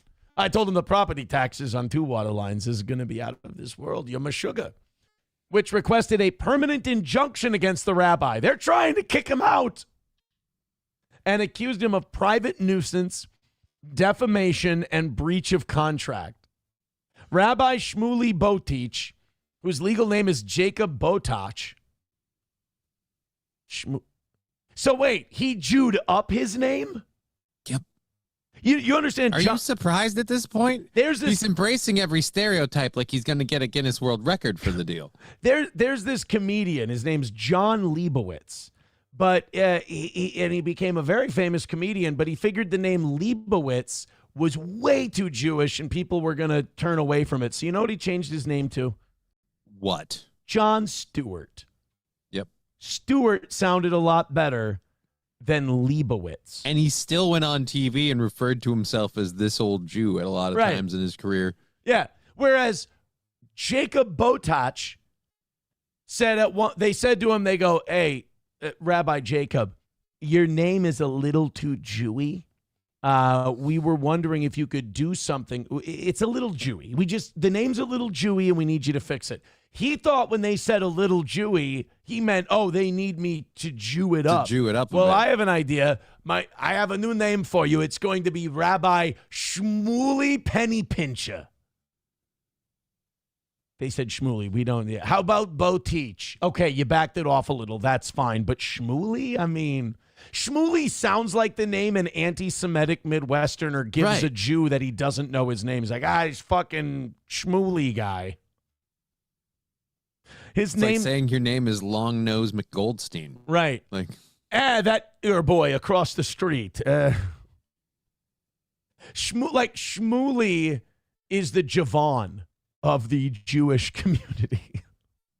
His wife, Deborah, she always married. Is also named in the complaint. He lives in a $4.47 million condo. He can't pay a $700 fee. Right. Again, I was gonna get to this part, but we already got here. How much, like this, the funny part is like this fee, like for most of us, we couldn't afford like a $700 fee. Like, well, hold on. But then you incurred the fee yourself. You dirtied up the room. And by the way, you kind of live in a really, really ritzy place. This isn't a lot of money for you, or at least it shouldn't be considering where you live. Right. Shmuley was billed $710 for the May event and another one September. So he had two parties. So the building has rules. They charged him a $500 rental fee and a $210 cleanup fee. Actually, $210 to clean up a whole party is not that bad. Somebody spilled matzo ball soup and they were upset. You know how hot morning it was. The total fees added to Bo Teach's account amounted to $1,420 plus $400 in late fees. Bo Teach has not only refused to pay the fees, the complaint says, he has also publicly accused the condo board and its members of anti-Semitism. They're anti-centipedes. A whole lot of them. This is a Rabbi Shmuley quote. I will not be punished for having a few friends over to comfort a Jewish father whose daughter was murdered by Hamas. They don't give a shit why you were making a mess. You used their space and you made a mess. It doesn't say we have a fee for you if you throw a party here, unless the person you were throwing a party for was killed by Hamas and is Jewish. I don't think that's in the fine print. I just don't like the language of that. You're not being punished, sir. This is called the bill. Right. This is what people pay when they use a room. They're hurting me. I'm being victimized. Sir, this is just the tab. This is all we're doing. They're hurting me by charging me.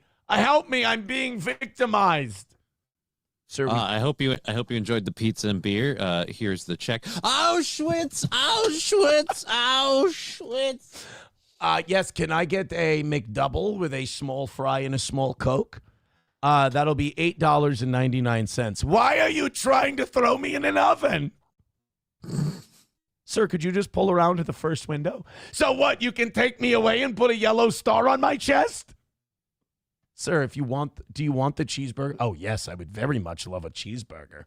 That'll be $5. Why are you trying to feed me Cyclone B?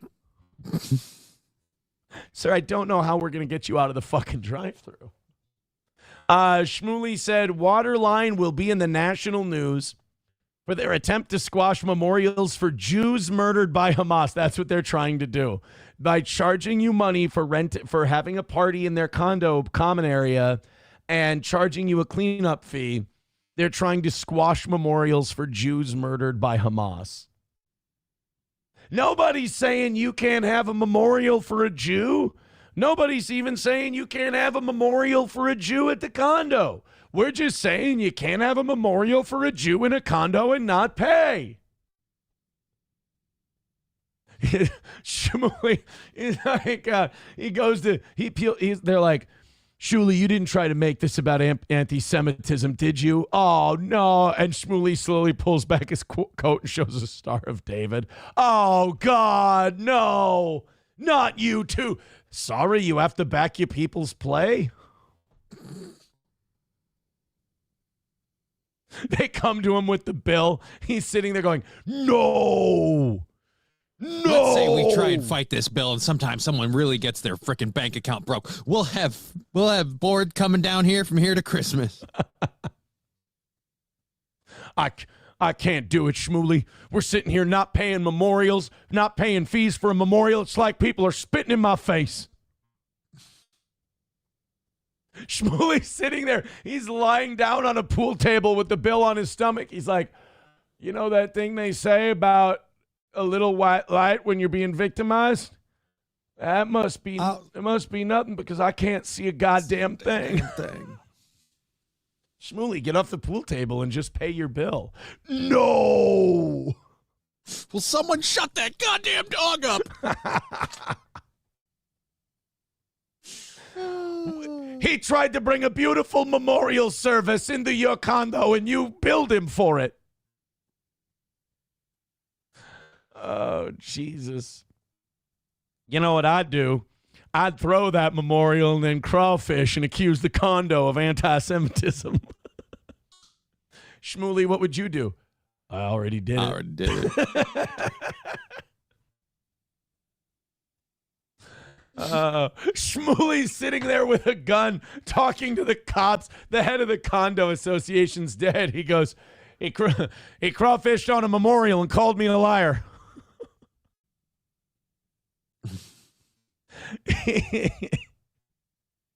I heard the board walked by during the memorial, and they looked at Rabbi Shmuley, and they go, "Hey, see that? Smells like somebody died." Oh, Jesus, Shmuley. Oh, fuck. Sam with $5 says people like Shmuley are the reason why a certain landlord evicted people like him from a certain country in the 30s. Jesus, now you're starting to sound like Rabbi Shmuley, for God's sake. Jesus, Sam. By the way, that puts Sam at 15 for today. Nice. That puts Sammy ahead of Sergeant Hulka in 4th.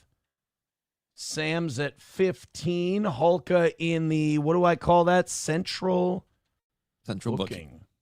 For Sergeant Hulka, that means Abel Graham falls out of central booking. Thank you guys very much for your generosity this morning, and keep hitting thumbs up. Veldrain with $1 says they are trying to me out of money. Jew. Zedman with $1 says, what about the New York tunnels and bloodstained mattresses Pepperidge Farm remembers? Until Valhalla, brothers. Veldrain says, this is anti-Semitic and cultural appropriation. Only my people can Jew people out of money. Well, you understand these people that are running this whole show, they're all anti-Semites now because they wanted to get paid for cleaning up his mess. I'll laugh if a huge percentage of the board members of this condo association are actually Jewish. And then I'll just be like, okay, now it's just funnier. Dude, I've got half a mind to guess that they probably are. I mean, I didn't want to assume, but I would not be surprised. They more than likely are Jewish. YouTube over 300 or YouTube over 200, but they are strangling us out. So you guys need to hit like and subscribe. Rumble is way up there today. 621 is our number, which is a solid number for this show. Growing on every platform but YouTube. I'm going to bring it up and be obnoxious about it. I'm going to make YouTube either get rid of me or cut the shit. One of the two. Hit like, hit subscribe, hit follow, beat their ban. Joey Caravello. By the way, how many times have you heard of a person being banned from live streaming for 24 hours? I've never heard of it. Yeah, I was last week. For a Weird. show that was a month old, it was a news story of Hamas fighters wearing guns. Right? Interesting. And it's a really weird obligatory reason to just kind of slap you out for 24 hours. So out like them, out follow. Joey Caravello with $2 says Tommy Robinstein was praised by Epstein in recently leaked emails. I could not keep up with all of those leaked emails over the weekend. And you know what was nice is finally these emails are starting to show that the Democrats were dirty with Epstein, the Republicans were, Trump was dirty with Epstein. Everybody's in the shit, and I like that. I like I that. said it when it first happened with Trump. I wanted like a food fight scenario of like that was the first like chicken wing thrown, and now both sides are just pelting each other with the stuff they have on the other side. I want them to box Trump in so hard that he has no choice but to release them to embarrass those people. Like, I want him to be so accused in all of these emails that he's like, I got to release the whole thing. I got to just drop the whole damn thing. Let's burn everybody. I'll go down, but everyone else will go down with me. That's what I'm hoping for. Because I think a lot of these Democrats are kind of hoping, because it's the MAGA people, the real MAGA people, the real America First people, who want these Epstein files released. Oh, yeah. And I also think some of the commie progressive types want it released too. I think they want it out there as well because they think it'll embarrass Trump. And it'll get them closer to their goal, right? Right. And those commies don't really give a shit about Bill Clinton or Bill Gates or billionaires or any. So in a way, they're kind of allies of They don't mind if they burn. Right. So what I'm thinking is you'll get all these Democrats going, we're going to leak all the Trump stuff and the Epstein files. And then what that'll do is that'll make the MAGA people not want to release the Epstein files. What they don't understand is these MAGA people don't give a shit if Trump burns in this whole thing. They just want the files out. They want to find out what Epstein was up to, that he worked for Israel and because if the MAGA crowd has to sacrifice Trump to open everyone's eyes that Israel is not our friend, and then it totally breaks ties with Israel because of the child trafficking and the Epstein and the Ghislaine Maxwell and all of this stuff, then, making Trump our wicker man to get that done is fine. Totally fine. At least I hope. $5 from Shmuley Madoff says, sending a box of 6-foot Hubba Bubba tape to Mar-a-Lago. Come get it, Donnie. All right. Cool. That's going to put us at 205 away from today and just 14 memberships away from 500. Thank you guys very much. Keep it up. Keep it going. We appreciate it. Get us to 100 by 8:30. Let's do $100 in an hour and do this thing. Whoa, breaking news 11 minutes ago. Trump urges Republicans to back the release of Epstein files. It's happening. Boys and girls, it's happening. Donald Trump has called on House Republicans to support a measure that would compel the Justice Department to release the files in the case of the late convicted offender Jeffrey Epstein. A dramatic change of course for the president on a flashpoint issue he has long opposed. The House is expected to vote on the measure this week. So this is 10 minutes ago this news broke. So we might get that. I was literally going to say, do you think we'll get to the point where we'll be like, oh, well, Epstein's handlers were obviously so-and-so, and so maybe we should talk about what that means kind of thing. But before we could even get to that, they have to release the files. But dear Lord, he jumped on it that fast. This was my great conspiracy hope. Like, this was my best case scenario. Remember, I've been saying this for a week now. I've been like, if Trump is in those files like these leaks say they are, hopefully it implicates him enough where he'll go, fuck it, release it all. Well, from what I understand. But I thought this was going to take months, maybe a year, 2 years. From what I understand, at least the counter argument or the pro-Trump argument that I've heard is that like the files prove that Epstein like approached Trump, that Trump was a target, but that Trump really was, I think even one of the public emails, the dog who didn't bark. Like he didn't really bite. He didn't really take the bait. He didn't really become an asset or whatever. But it is weird because, again, Epstein mysteriously passed during Trump's first term. Epstein on Trump's second term was, just a guy who didn't do nothing. Now we have files to release. Right. That's exactly it.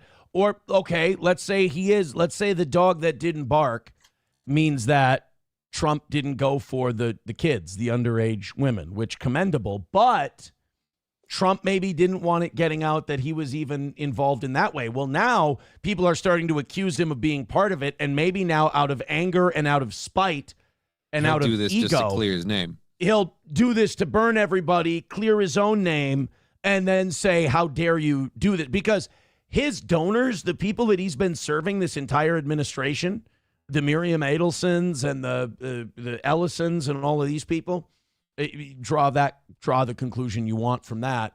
But already did. The people he's been serving in this administration do not want him to do this. But there's one thing you cannot satiate, and that's Donald Trump's ego. So if his ego has been hit by this, if he's going to tell his donors to piss off and have the Republicans release the Epstein files, that'd be great. We'll do it over this. But it is also really easy to say, hey, guys, release the Epstein files. But it's not in your hands. So even if they don't, or if you know they won't, you can just sit there and bluster and bolster, puff out your chest and go, hey, release those files. These people deserve to know, and then go home knowing they won't. Well, that's the other thing. Why don't you just release them then? Why doesn't your Justice Department just let them out? Yeah, this is weird. This is like that. This kind of irritates me in the same way like Barack Obama being like, I think marijuana should be legal and recreationally available. I don't think people should be serving jail time for nonviolent drug offenses. Shame you're not in a position to do anything about that, sir. Yeah. Oh, I think it's kind of the same thing here, where it's like, oh, we should release these files. Everyone should know what's going on with Epstein. You got a pen for that? Yeah, I saw a lot of big pens earlier. Where did those go? Like, this guy has no problem signing executive orders to do shit he's legally not allowed to do. Right. And now something he is legally allowed to do, he's like, hey, Republicans, you want to help me on this one? Like, what? You do it, fucker. Like, you guys want to jump on this grenade I just threw on the floor, please?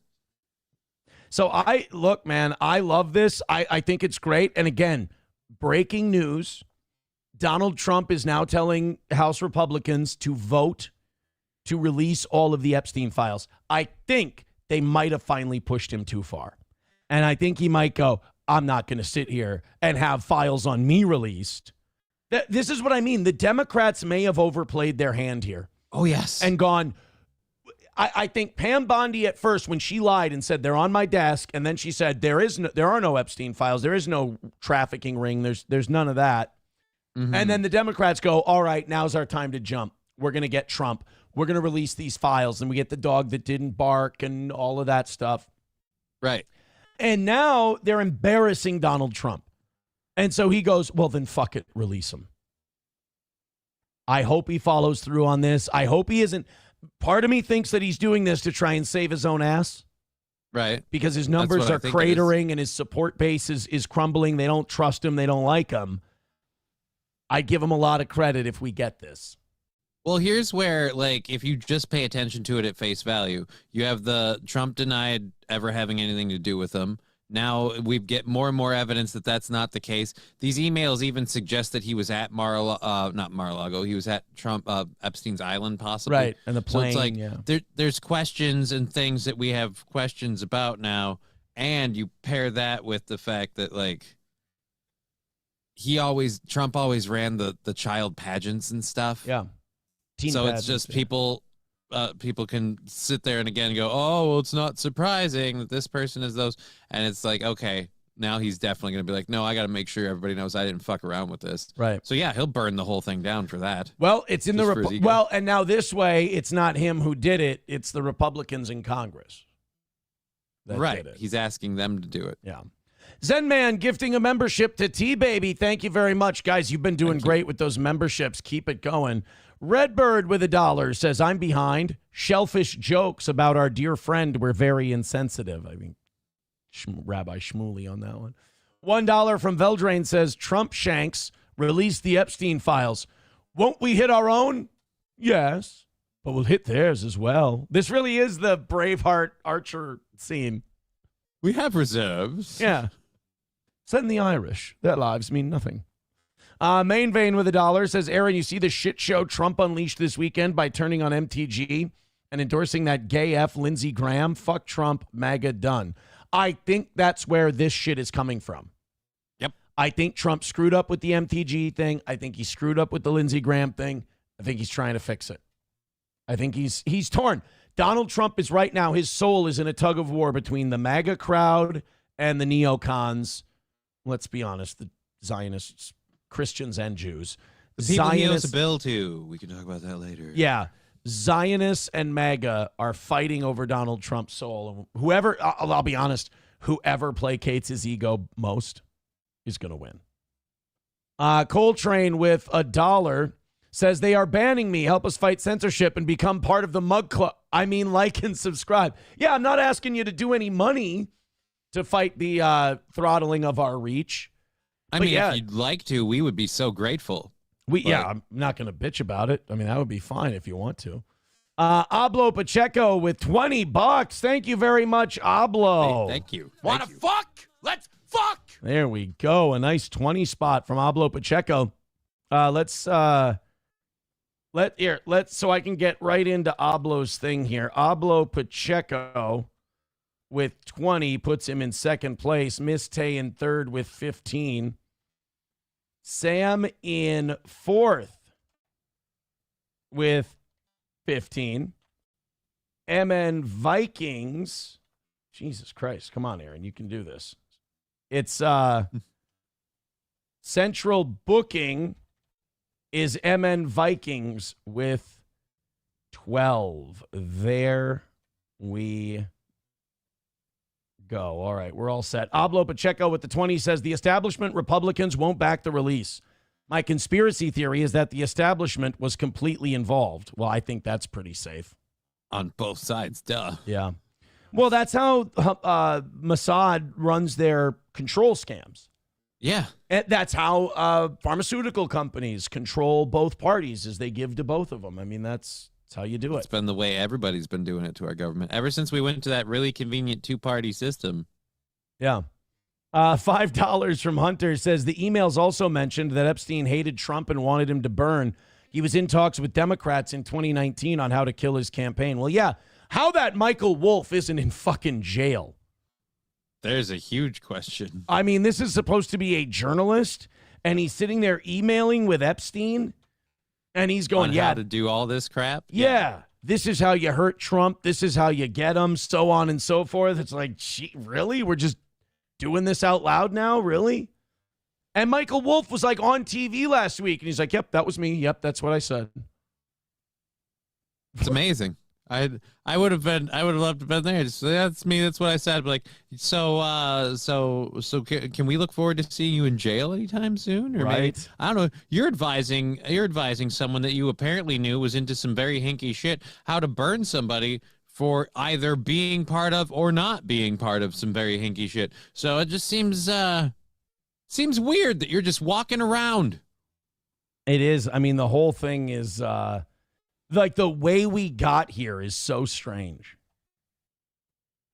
Oh yeah. Actually, no, you have it in your prep sheet. Never mind. I won't bring it up. TDR Shit Show getting a membership from Lab Glass. Thank you, Lab Glass. Hey, holy shit, you guys. You're only 12 memberships away from 400, and you're only 180 away from today's goal. You guys are doing a great job. Keep it up. These fives and memberships and shit at a time are fantastic. I am Walter becoming a member for 42 months. Thank you. Says, my boss said, you're the worst train driver ever. How many times have you derailed this year? I said, I'm not sure. It's hard to keep track. Oh. Hard to keep track. I hope you die. I don't know why. I wish somebody would set me straight here. I wish somebody would throw the cold water on my face or smack me in the head or something. Why do I always get excited for this like something's going to happen? What do you mean? Why do I keep getting pumped about like, oh, because I'm the guy who always says, yeah, Epstein list. I'll believe it when it comes out. It ain't coming out. Okay. Yeah, now I know. Okay. So, yeah, because I think because you really want that stuff to come out. I mean, I have kind of a more black-pilled approach on it. Like, if we learn anything, it's that everybody is it's the scene from Boondock Saints, like when they bust open the door at the pool game, and he just looks in and he just goes, all of them. And that's literally what we're going to find out. Or they'll just do like they did with Doge and other things. They'll dangle it in front of our face long enough to hope to have something else bright and shiny to distract us with, and then it'll just kind of fade. And we'll never actually get anything done. And Donald Trump will fall back on the, I told the Republicans to release it. I want them to release it. That's the other part, is that how much of this is Trump knows he's struggling. He knows his numbers are bad. He can't get the prices down. He can't get the cost of gas down. He can't get the housing prices down. He can't get the interest rates dropped as fast as he wants.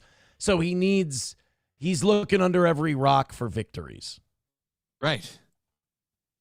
But until the files come out, we can't call any of that a victory. And I don't think you get a victory if the files come out, because all we're going to find out is, like I said, all of them. Just. Okay, so prediction time. Are they coming out? No. I mean, emails are flying back and forth, but I don't think with full-fledged release, like official, like Justice Department release, I don't think that's happening. I don't want to be this guy. I don't want to be the naive. I think this could be. I don't want to be Charlie Brown kicking the football on this deal. But I've got to say, I think the Democrats may have overplayed their hand with these leaks last week, especially if the dog that doesn't bark means that Trump didn't go for it. Right. If they really tried to put, because apparently the emails were edited a touch or whatever, and even so, like, again, it does. Like I said, to me, it doesn't matter. I love the scenario of them, pelting each other with evidence, but I don't think we'll get a full-fledged Justice Department release. Well, and here's the other thing. The FBI and the government that is compromised by all this is going to be the ones in charge of releasing it. Releasing the files. So all we're going to get is whatever they decide we should see. I mean, when they say, oh, yeah, we're giving you everything, how do we know? How do we know it's everything? We don't. It'll just be the January 6th thing. Oops, half the hard drives got erased before the evidence was delivered. Right, yeah, exactly. We just lost 60% of the stuff. No big deal. There will be a lot of oopsie daisies. Yeah, buffers. The family had a lot of buffers. TDR Shit Show gifting a membership to Lab Glass. Thank you very much. Thank you. Look at you little bastards. Only 11 gifted memberships away from 400. And, of course, if we hit 400, I go until 11 today. So thank you guys very much. And only 175 away. I would politely ask, hey, 100 by 8:30 ain't too much, is it? I mean, I love those days. Let's see if we can do it. Let's see if we can hit it. Hulkamasha Baby with $1 says, Johnny, what's the symbology of this move? Did you say symbology? No, it's a quote from Boondock Saints. Symbolism. The word you're looking for is symbolism. By the way, Boondock Saints, this is where I'm going to get crucified again. Yeah? Fucking, I didn't care. I didn't like it. I tried a couple of times because it's supposed to be really good. It's just, I don't know.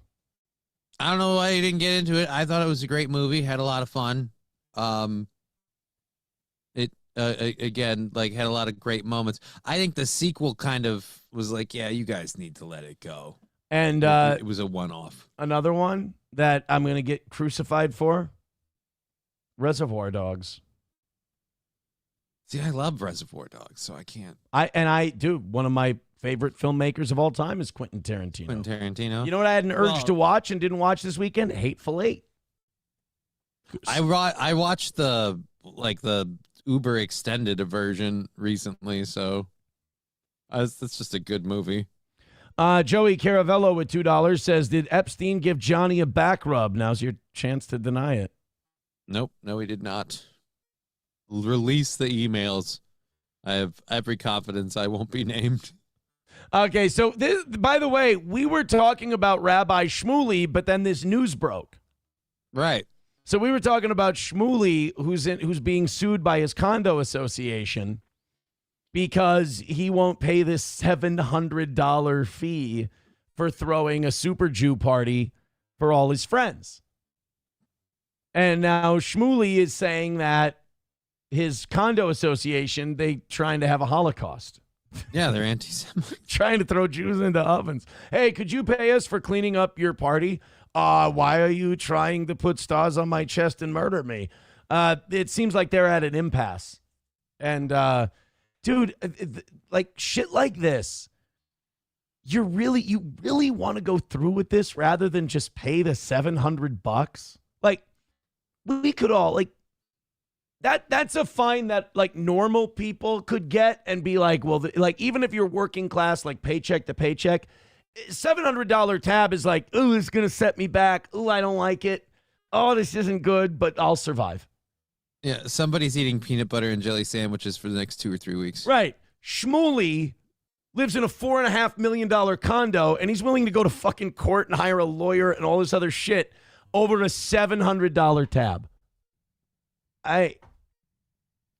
Like the minute sometimes the stereotypes just the minute they came to Shmuley and said, "We're going to take you to court if you don't pay this," you just go, "Ugh, fine, go fuck yourself. Here you go."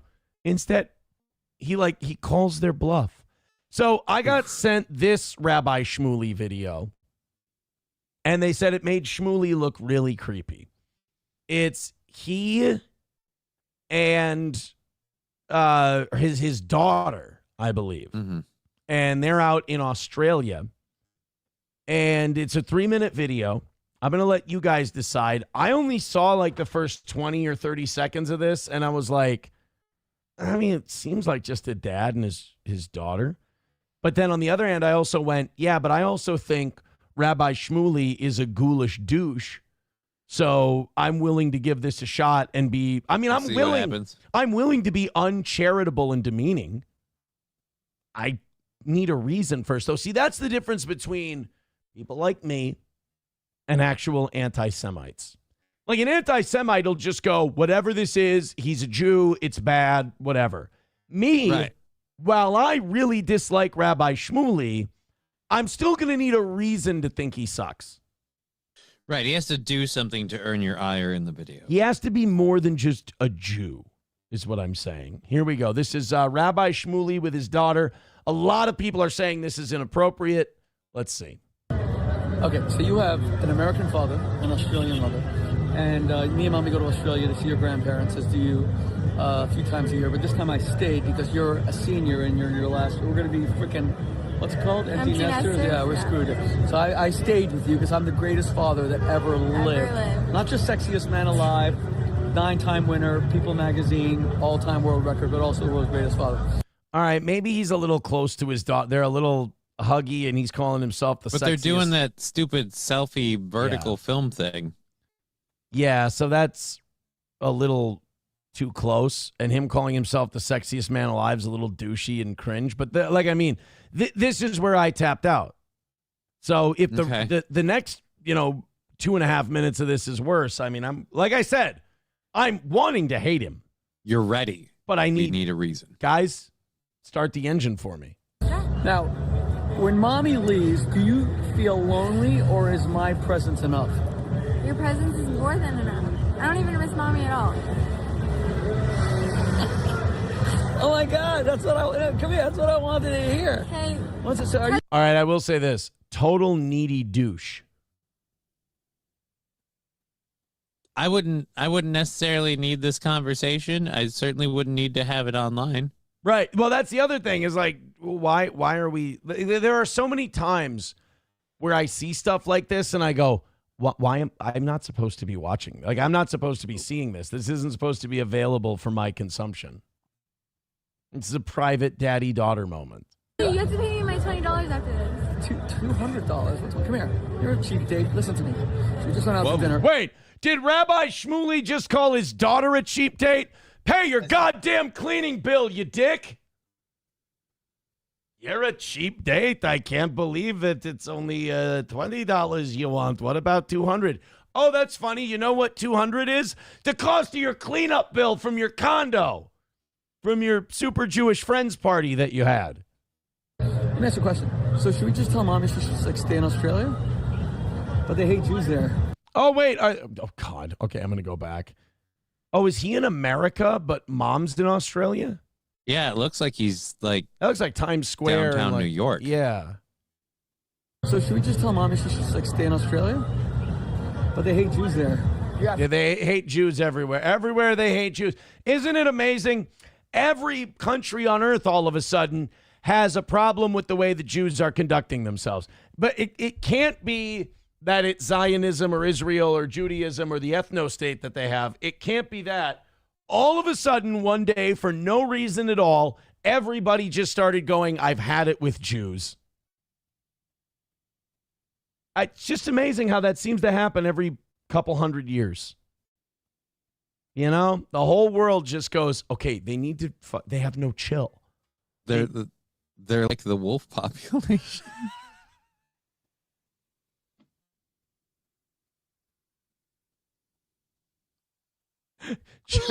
Jews are the gray wolf population in Minnesota.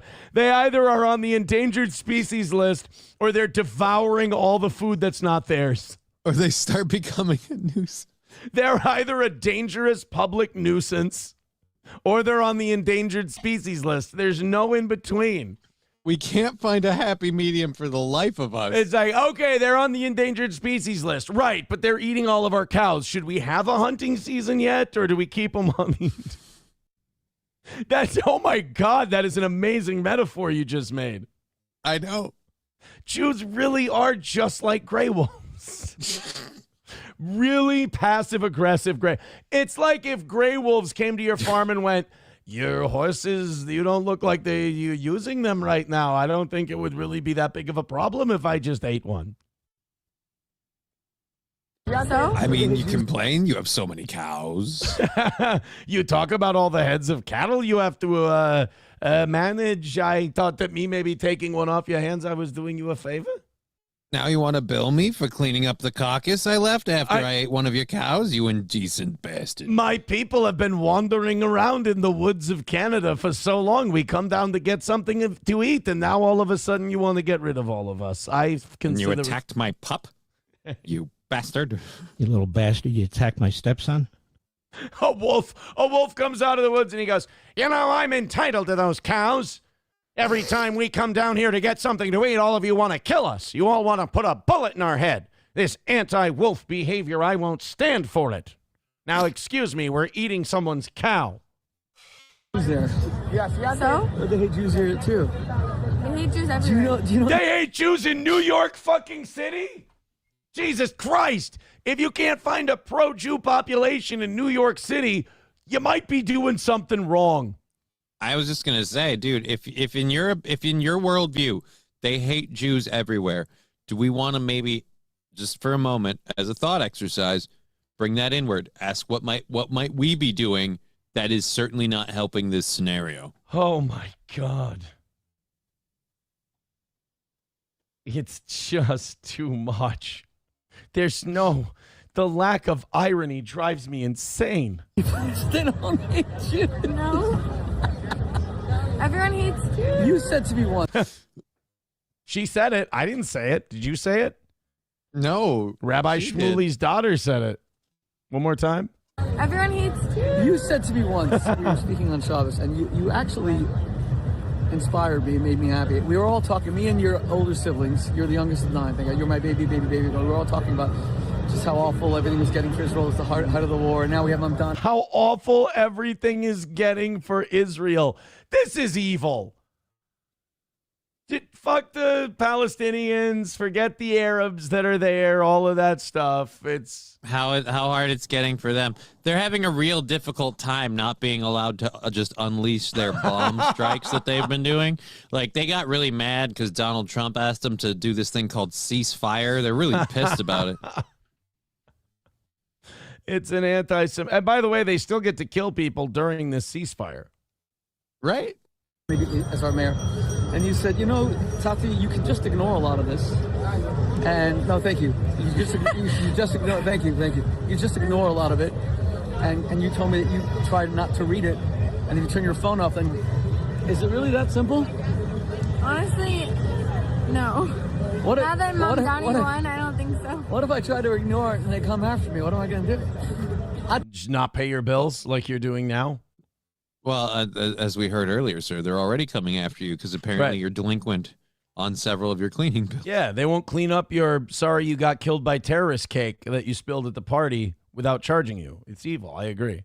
I'll tell you what, the next time I get attacked here in Times Square, next time I can just say, hey, I didn't read about you on TikTok today or on X, so you don't exist, and they're going to, poof, they're going to disappear. You could just do that. But Rabbi Shmuley's so cheap, he won't even pay for fingers on his gloves. I can, like, it's getting weird at this point because now I can find, like, I can tell, like, the daughter is now not up for being the political puppet for her dad's platform. Right. And she's just kind of wants to leave. Right. She just wants to go to school and not have her dad follow her around. I actually agreed with you on that day. Maybe, are we all too immersed in the feeling of hatred, or do we have to combat it? Maybe. Well, thank God you're not helping that. Jews are being murdered around the world. No, you know what, Middle? I'll tell you what. We're both right. At your age, you're right. You have to try to live innocently, and I have to try to protect you from the hatred of the world, especially as a Jewish. I know. I went the last 2 minutes telling you that everyone hates Jews and we're being killed all over the world. But you know what? Scratch all that. I need to protect you from. Oh God. Fucking Shmuley. Like, Jews are being killed all over the world. Where? Like, after October 7th, where were you being killed? Where are you being killed? It seems to me you're doing a shitload of the killing, brother. And that's where people are getting pissed, in my opinion. Right. I don't like the other side. It's not like, oh, you've hurt my friends. Like, here, no, I'm just getting sick about you guys going, look, we're tired of being assaulted. We're tired of being victimized. Yeah, you're saying that after you just mowed down and starved a shitload of people. So I'm tired of you being a victim. You're an active participant. At my age, I have to fight for rancid, disgusting, vile hatred. Pay your bills. We cannot live like I want to create a world where you can live proudly as a young Jewish woman with a Magen David in a place like this and in Israel and never fear. That's my job, to give you a world without fear. You agree? Yeah. And then I agree. Well, she's going to have to be afraid of one thing: the debt collectors when you die. He's the greatest father in the whole world. Very good. Wait, one last question. Do you feel self-conscious that you're the daughter of the man who was voted 9 times sexiest man alive, People's Magazine cover? Or are you okay with it? Okay. Bye, everyone. She's tired of fucking Daddy Shmuley. Tired of his crap. She's heard this a million times before, and she's had it. God, he really is just the worst. Like, he and Jack Doherty. Both. Like I said, though, he wants to raise her in a world without fear. Well, I'll tell you this, she's going to have to be awfully afraid of those debt collectors. Because as soon as you pass, they're going to go after your kids for all the bills you haven't paid. Well, we want to give you your dad's estate. We really do. But, boy, you know, he's got to pay the $710 cleaning bill. And then you can get it. $2 from Redbird. He says, so what I'm hearing is that you can't enjoy a movie unless it's packed with demonic Hollywood pedos. What? Oh, because of the movies we were talking about?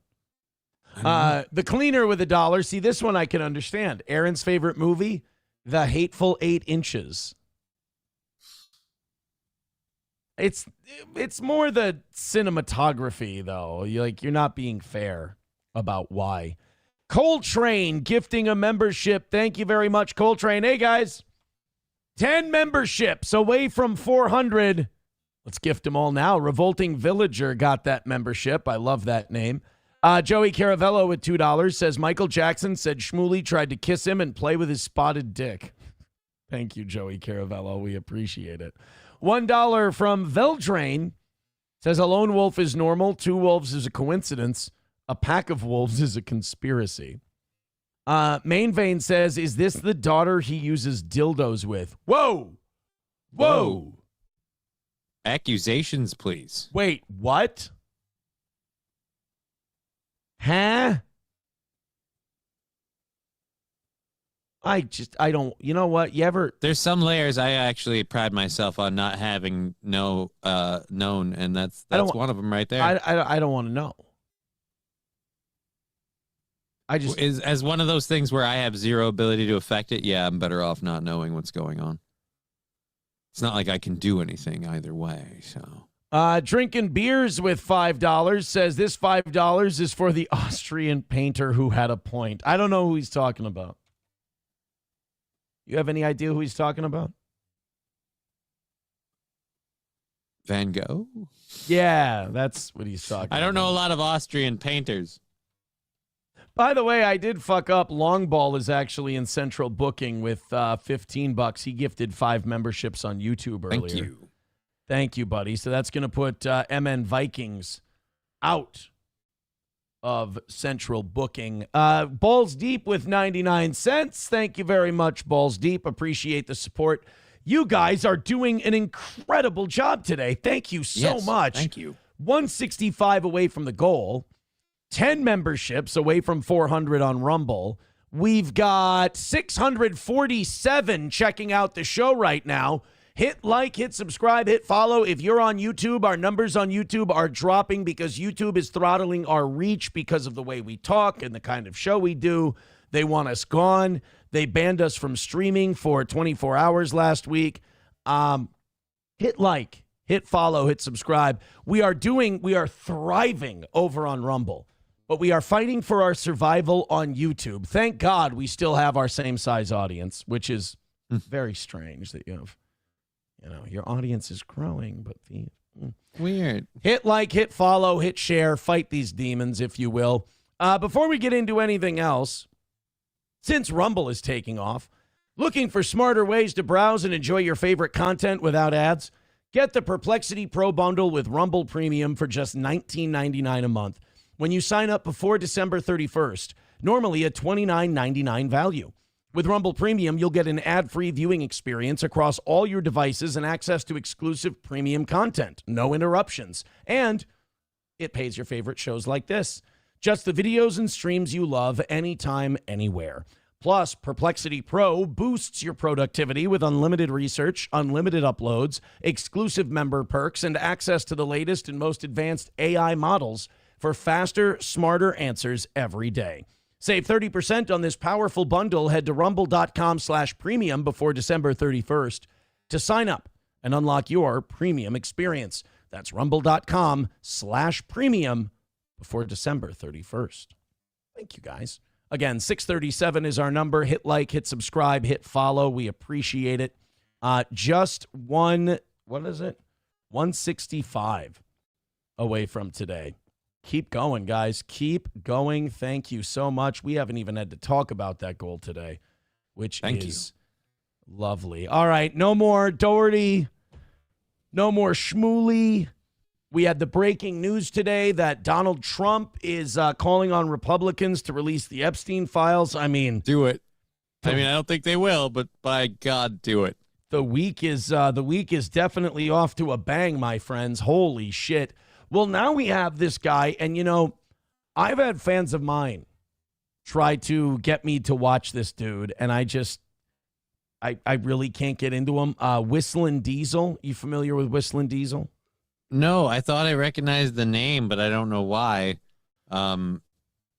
Because when I looked at the sheet and I watched a little bit of the clip, I didn't recognize the dude. Well, Whistlin Diesel is having a problem that a lot of people who become famous on social media have, and that is keeping track of your taxes. Whistlin Diesel is like... he's a truck guy, and then he does shit with his truck, and he does shit with robots, and he kind of does a wacky, fun channel. Yeah. The problem is he got very, very big. He made a lot of money. He's got millions of subscribers. He got in trouble for tax evasion. This happens to a lot of guys who get famous very, very quickly. They think that YouTube is like taking their taxes out for them. They think that you have to file all that as money, as income. Right. And if you just have a YouTube channel and it's just into your bank account, they just take that monthly number. And for a guy like Whistlin Diesel, it could be hundreds of thousands of dollars a month. And it's going into your bank account. Now, the number one thing you should do when you have a YouTube channel that starts taking off is incorporate. Incorporate. You should be doing it as a business. Yeah. And then that way it limits your tax exposure and your tax liability. If you want to, you can take all your money out as a dividend payment, as an ownership, payment. But then you don't have a W-2. It hurts you on loans, things like that. Mm-hmm. But you pay capital gains tax, which is cheaper than paying income tax. So there's a trade-off on that end. Now, you can pay yourself like a W-2 employee. Then you don't have to worry about the taxes at the end of the year. What a lot of these guys do is they just take the money as individuals. And if you take the money as an individual, now you're paying 1099 prices. And those can be, depending on what state you live in, over 50% when you're all said and done. Right. So it also depends on your income bracket, too. The more money you make, a lot of the 1099s get hit harder as you move up. Right.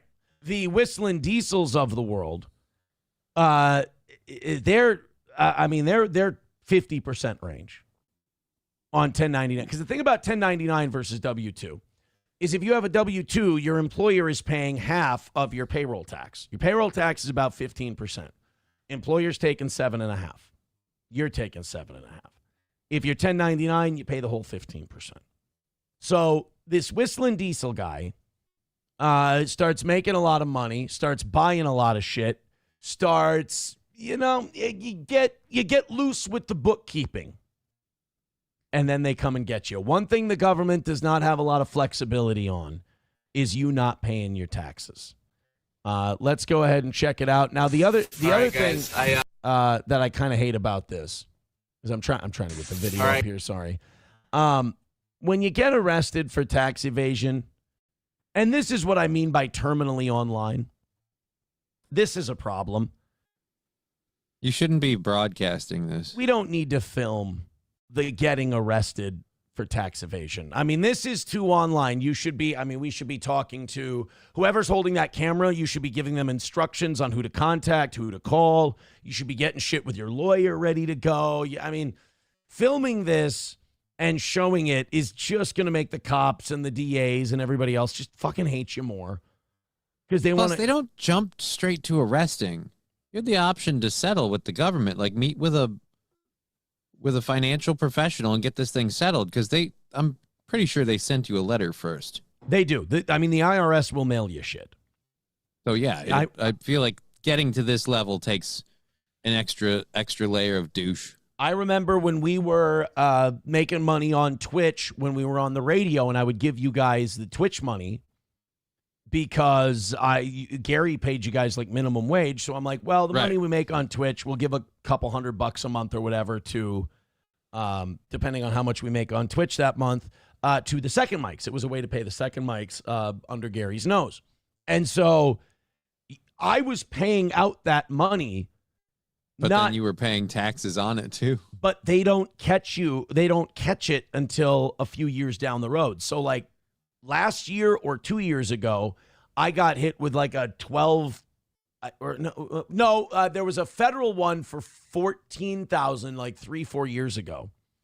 Then I got a state one 2 years ago for $4,000 or $5,000. And that was for 2020, that year of Twitch, because I didn't have a corporation yet or anything like that, and they hit me for the taxes.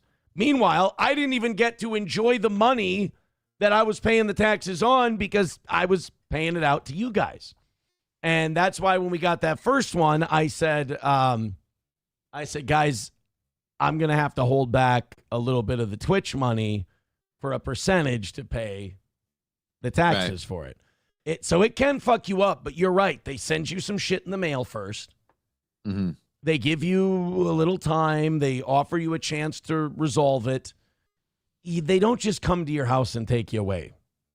All right, guys. I came out to like 6 cops at my door today, and they say there's a warrant for tax evasion from the state. Not sure what it's for. Paid all my taxes. Federal taxes all paid up too. We have monthly checks that go out from our account, so not sure what it's for, but if you're watching this, probably in jail. And no one gave us a notice on what it could have been for first, so. Okay, the cuffs are tied them up. Are you unlocking those or tying them up? I'm tightening them, putting them where they won't tighten anymore. Okay. Trying to lock them so is this a joke? No, it's not a joke at all. This is legitimate. See, whoever the prick is holding the camera, cut it out. You're not helping the guy. You're not helping anybody right now. Like, they're just standing around. They're doing their job.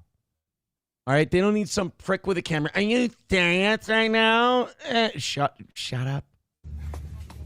I just paid like $1 million to the IRS. So this is state, not federal. Yes. I'll give you all the gate code if you want to just drive in next time. So what's the reason that they wouldn't try contacting me first?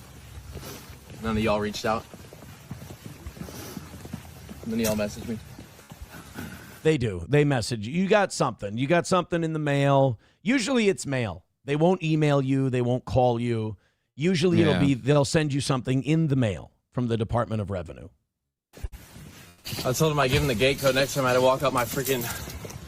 mile-long driveway. We got your steps in today. They got the cuffs and everything. The cuffs are on my wrist. See, man. I swear, this is something. So, yeah, you shot that whole thing. You shot the walk, the perp walk. I don't understand it. So, this has something to do with his vehicles. Oh. This has something to do with an unpaid tax tab. I don't think it says in his arrest thing. He was arrested for tax evasion. He has since been released on a $2 million bond. Okay, so this is serious. Like, whatever it is, it's not like he forgot to pay $5,000. A $2 million bond it's some serious So he's probably shit. pulling something fucky. Which would explain why he had them film the perp walk. I want to look like an innocent victim. Let's make sure that the world sees me as an innocent victim, that Uncle Sam just came over and arrested me one day up and out of the middle of nowhere for doing nothing. And you know, you have the simps that now come out. You have his stands, and now whenever somebody they really like fucks up, now all of a sudden the thing they fucked up for, they're all libertarians now, and that should be totally okay. Like when people get busted for drugs, well, why are the drugs? It doesn't matter. Everyone and their mother knew they were illegal. Nobody here was like, oh, well, I didn't know that having all these fucking drugs, but you knew it was illegal. You did it anyway. Same thing with the tax evasion. You knew that not paying your taxes could get you arrested. I get it. Look, I don't think income taxes should exist either. I think we're overtaxed like crazy. But I also know that if I don't pay them, I'll go to prison. So if you're going to be Mr. Libertarian, taxes are bullshit, you can't complain about going to jail. You're fighting for your cause. You know, or you fucked up, you forgot to pay your taxes, and now you're trying to grift on the libertarian part of it all. Well, taxation is theft, and okay. Then go to jail, and that's your protest. Don't bond out. What about your accountant that apparently fucked this up too? You going to throw him under the bus, or are we going to? Didn't do it. Accountant fucked me. Somebody too with $1. Says, I thought the tax evasion was for his Ferrari being registered in Montana to avoid the state you live in taxes, kind of like a lot of other rich people do with their sports cars. If that's the kind of shit he's pulling. But this was a Montana arrest thing. Why was Whistlin Diesel? They said his cameraman got arrested too. The charges stem from not paying, Tennessee sales tax on the vehicle, possibly because it was registered in Montana, which does not have sales tax, a loophole some use to avoid taxes on luxury cars. So in other words, he knowingly tried to take a loophole. Oh, yeah. He's a big public figure. They went, hey, let's squash this one publicly so other people don't take this loophole. Yeah, that's exactly what they're doing. They're like, they're just picking him because he's a wealthy target. Right, because they want the PR. They want it to get out there that you don't pull shit like this. His cameraman, Keller Moore, was arrested in 2023 for something different. Oh, hold a minute. Oh, yeah, Cody Detweiler, who is Whistlin Diesel, was arrested in November. Yeah, the cameraman wasn't arrested. That would have been bullshit. If they would have arrested the cameraman. I mean, sure, he's annoying, but... Is this legit? Hey, you think he's good for it? Then it's on you too, camera guy. It's on you too. Right. Grandma's arresting him. Drinking beers with $5 says this $5 is for YouTube to pull the stick out of their rectal sphincter. Thank you, buddy. I doubt that's going to happen. We're going to be fighting for our lives on YouTube for a while until they kind of like COVID. We took a hit during COVID too. Yep. They took us out of the algorithm. It's the thing that happens when you do. It's that social manipulation. They want you to watch slop and drama and low effort garbage because they don't want. I mean, look, Tucker's views are down. Everybody's getting throttled. Who's talking about this shit? Wild, and we're just fucking around. Like our Rabbi Shmuley bit was hilarious. It's not like this hateful diatribe. It's a funny thing. It's a funny, stupid thing that we're doing. 160 away from today. Guys, don't slow up on us now. This is usually the time when it happens. You are kicking ass and taking names, man. Slam dunk it. Finish it off. 160 is the number. 645 of you checking out the toe right now. If you're on YouTube, we dipped under 200. Hit like, hit subscribe, hit follow. They are trying to kill us on YouTube. Don't let it happen. This just in, Ted Cruz is laying the groundwork for a 2028 presidential campaign. No, he isn't. Who's going to vote for Ted Cruz? Can we just get him to go ahead and drop out now? Like now? That would be fine with me. I mean, I know he's got his area and he's got his base and his supporters, and good for him. But I don't think he realizes outside of that, no. So you've got Ted Cruz talking about running. You've got J.D. Vance as the vice president, so he'll probably run. So we're going to have to choose between Palantir and Peter Thiel's boy, J.D. Vance, or Israel's stooge, Ted Cruz. Ted Cruz, the guy who, when he was elected, said, I'm going to be the best senator for Israel in the entire United States Senate. Great.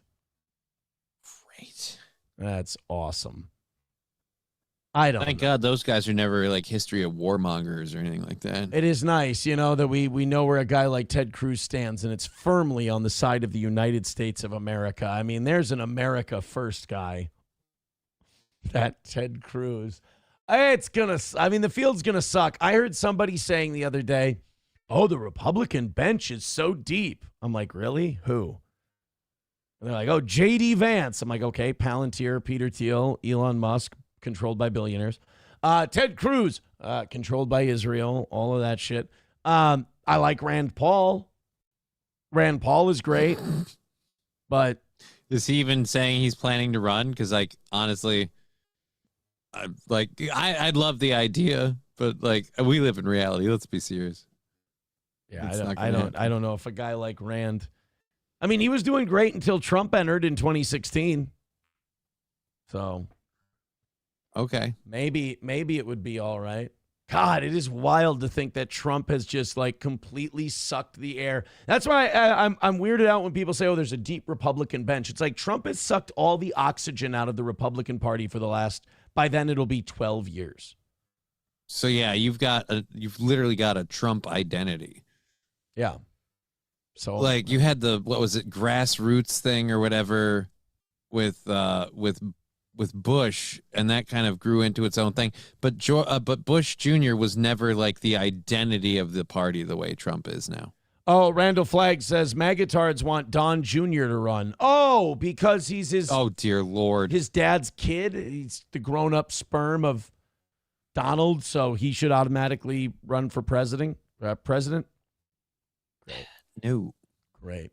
All right, gift those memberships. Let's go. Speaking of right-wing stuff, I was watching a Tim Pool. Like, he does these live debates now where he brings on, like, two people from each side, and they scream at each other in a bar.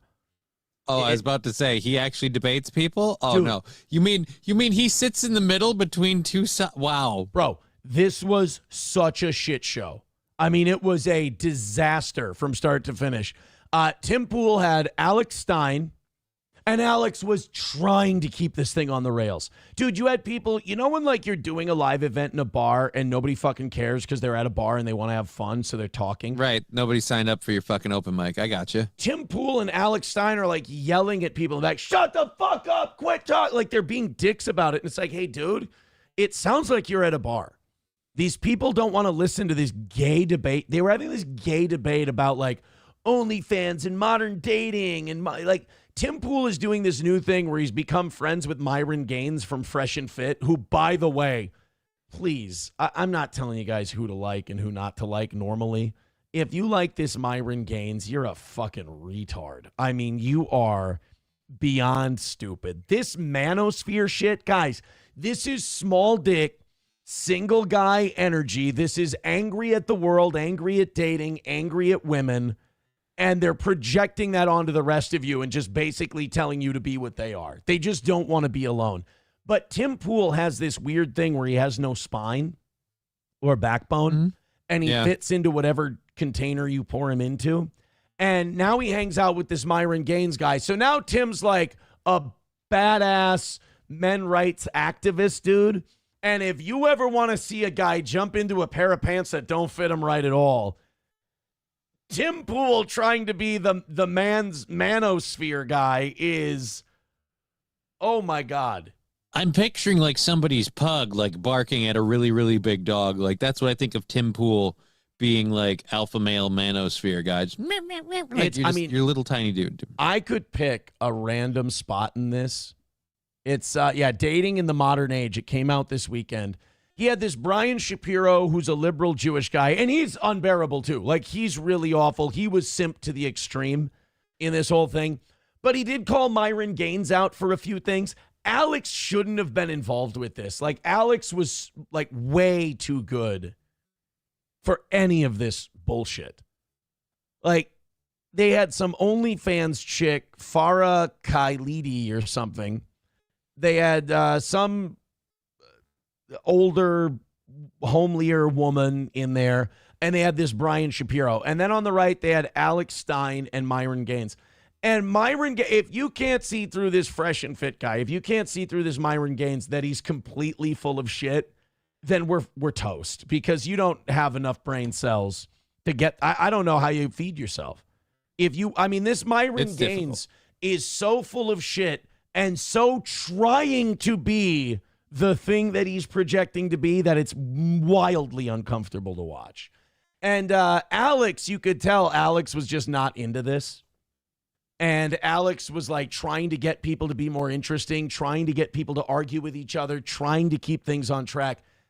Mm-hmm. Watching Tim Pool yell and try to be like alpha. Oh, I just want to play. I could jump to One of the things that women absolutely love are these TV shows where strangers get married. I'm for it. So yes. All right. Thank you, Clayton. All right, guys. Tim, during this whole thing, Tim's trying to break down the ladies, and Tim's trying to philosophize on relationships and shit like that. Tim Pool, a guy who prematurely ejaculated into the first woman who touched his penis and got her pregnant. Watch him try. This whole thing was like 2 hours of Tim Pool trying to impress Myron. Like, after Tim Pool said anything, I expect him to go, right, Myron? Right, Myron? Did I say it right, Myron? Right? Oh, dear Lord. Tim Pool. It's also really hard to take alpha male vibes from somebody who's so insecure they cover their head with that beanie all the time. Tim Pool is insecure, over-projecting, unfunny. He's really the Carl Heberger of the manosphere.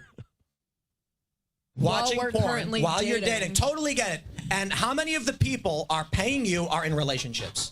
One study found that 89%. Oh, yeah, here's the other thing. He was trying to make the point that people who watch porn are cheating.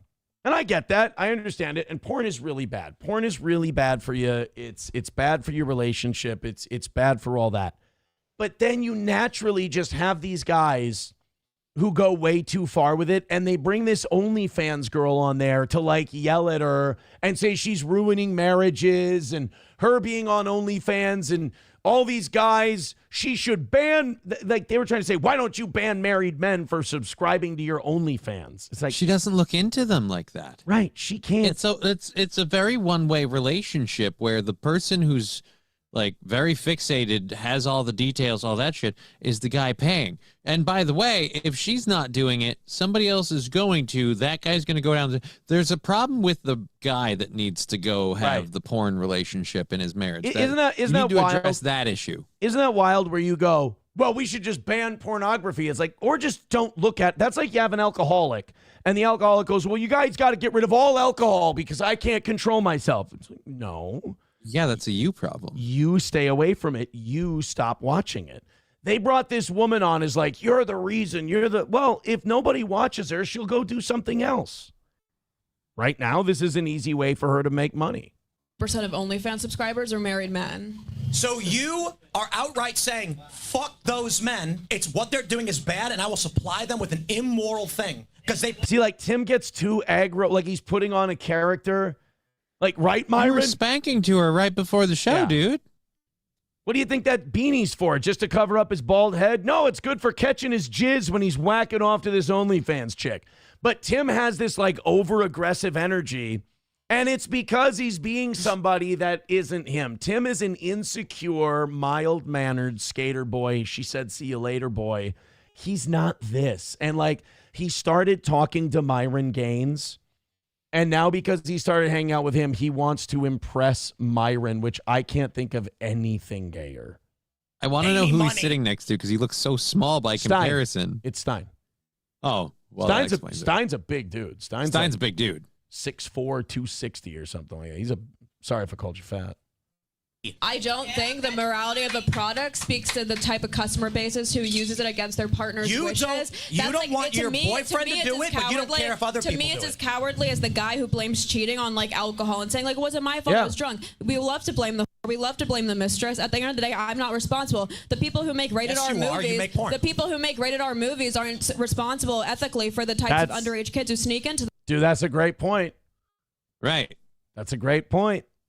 I mean, these manosphere guys, like, who yell at her, it's like, guys, if you don't like the shit, A, then don't watch it. B, tell the boys that follow you not to watch it also. Like, you could do something good with this position you have. Instead, the Myrons and Tim Pools are so insecure. No, we'll just call her a whore. It's like... Right, you can do that, but you could also, again, like, just not... Yeah. Like, I've supported 0 OnlyFans girls. It was really simple. I just never go to OnlyFans. I don't do... It's easy to do. I don't do porn. I don't do OnlyFans. It's really easy. Right? So I'm not making it for married people. If they want to transgress the boundaries of their relationships and be adulterers, why does that speak to me? Does it speak to the person who makes horror movies and a bunch of minors sneak in? Will you pledge? Oh, this is some gay shit Tim always does, too. He makes up these weird agreements like it's some kind of petition. And he's like, will you pledge? Like, he's got these gotchas where he's like, will you pledge? And then he comes up with this insane thing. And then when they go, no, that's fucking gay. I don't need to pledge to you. Who the fuck are you, beanie man? And then he goes, you pledge to stop wearing that stupid watch. And then he goes, oh, well, now I gotcha because you wouldn't pledge to this bullshit I made up 5 seconds ago. Speak to the. I will answer your question. Will you pledge right now to ban every married man from your OnlyFans? Fucking do it! By the way, how is that even enforceable? You are a hypocrite and a liar. This is what I mean. Like, what are you screaming at, dude? I want Myron to be my friend. Like, if we could put like a translator on him for what he actually meant, this would be, I want Myron to think I'm cool. And I want him to play skateboards with me and shower with me afterwards. You bitch. I want him to watch my band videos and say that my band is awesome and we should have a record deal. I hate Sam Cedar. Wait, what? Stop. Hypocritical. It was more, say hypocritical. You publicly say to everybody, people shouldn't do this, but I will sell them the fucking drug. Do you think Tim, you're turning red. People who come onto my OnlyFans are leading by saying, hi, this is who I'm a father to, this is who I'm married to? How the fuck would I know? Yeah, she thinks all these people, Tim thinks these guys subscribe and they go, here's a picture of my family. This is she doesn't talk to them individually. Like, there's no way to do this, even if she agreed to it. It's the stupidest premise ever. Tim, how do you enforce this? Tim, you think after an 8-hour day of shoving double dongs in her pussy and anal beads in her asshole, she wants to talk to these fucking cretins? No, because they all look like you. they're all you, Tim. She doesn't want to talk to them. She just threw her back out taking a butthole shot. She does not want to speak to these fuckers. What you do right now is you say on your OnlyFans, if you are married, unfucking subscribe right now because it's immoral and you're wrong. That's right. Hey, listen. If you're a convenience store and you sell cigarettes, you yell at all the cigarette smokers and call them gay F words. What? What are you fucking talking about? How about just don't smoke? Don't drink. Don't watch OnlyFans. Don't do any of this shit. These MRA guys... You have a problem with self-control. You have a problem with not doing the shit.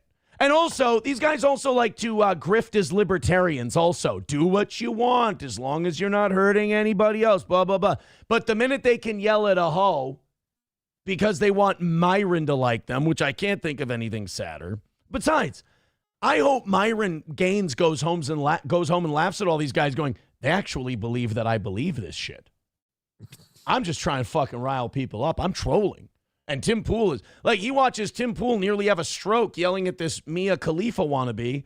And then Myron Gaines goes, I can't believe they Can't believe that they actually think I think this shit. I sound insane up there. Like, Myron tries to ratchet it up every time, where he's like, they still think that I'm being serious. This is difficult. They still think this is... I'm running out of levels. I can't extricate myself from this. He's like Donnie Brasco. He's in too deep. They got to pull him out at some point. Social media platform to telling men to stop cheating on their wives, to stop watching porn while they're in a relationship. So yes, I make it very clear that clearly this is not a place to come on. They'll take their money. An oxymoron. 89%. Again. Wait, Yeah. how can you not see that it's an oxymoron, the fact that you basically are against porn in a relationship, yet you know that the majority of your customers are in a marriage, not even dating, but So they're should married. I be against Bumble because a lot of married men keep active profiles to cheat on their wives? Should I be against bars because a lot of adults... Man, I think all that's bad. But anyway, go watch that. It's embarrassing because it's a lofty subject. It's a lofty topic to debate. And that stage is full of people who are just not intellectually qualified to be having the discussion. That Brian, you'll get to that Brian Shapiro, and it's just like he calls Myron Gaines out, and he's good for that. But then he starts talking about his shit. And it's like, dude, you're white knighting too hard. Like, get up off your bended knee, brother. This is embarrassing. But like, Tim Pool wants to be known as the debate guy. But if brains were gasoline, he wouldn't have enough to power a toy train around the outside of a penny. Thank you, Rugrats. And he wants to have these heady conversations. This is all an elaborate scheme by Tim Pool to date Myron Gaines. Like, he just wants Myron to whisper into his ear, I'm ready for you, Tim, after one of these debates, and now everyone else, it has to ruin their Friday night. Oh. It's, you know what I do appreciate about Tim Pool, though? What's that? He keeps finding new ways to get me to hate him. And I'll say this, he's gone from fence post sitting to, well. No, still accurate for different reasons. Nomo says they love ganging up on women, not banging them. Yeah, right. He always like this. The performative anger of Tim Pool is wild to me. Like, he's like, yeah, people are going to think I'm a guy's guy and I'm really giving it to people. No, he's just kind of a crazy dude in a beanie overcompensating. Professor Tie-Dye with $1 says, if you didn't know Myron is gay, he has a white boyfriend. His persona is all grift. Well, in this, they said his girlfriend just broke up with him. So, I don't know. He did look freshly shaved. Joey Caravello with $2 says, that woman should just be pinned down and filled with my seed. This is all. Well, that's professional. Joey Caravello, ladies and gentlemen. Christopher with $5 says, finally used my Stoney's gift certificate, and Stoney's was fantastic. Took part in the meat raffle. Let me tell you something. If there's one thing that Central Minnesota goes ape for, it's a good meat raffle. It's a goddamn meat raffle. I'll tell you that much. Thank you very much to Christopher for the $5. All right, guys. The number is 155. Keep it going. Don't trip up like we usually do at this time. $5 from Veldrain. Thank you, guys. Keep this ride going. I appreciate it. Get to 100 by 9:30, and we're looking aces. Gift those 10 memberships for 400, and I go to 11 o'clock today. And also, we have no membership expirations on Rumble this week. So nice. Fucking go to town. Tim Pool of the Manosphere start at 20 seconds. All right, that puts us at 150. Keep it rolling. Keep it going, guys. And let's do it. Let's get another. Let's start the week with a win for the toe. All right, Tim Pool. I hope this really is Tim Pool and not just some clip that's going to get us demonetized, please. This is Tim Pool. Oh, it's just two dogs. All right, well, let's see if it works. Tim Pool in the Manosphere. Cross your fingers.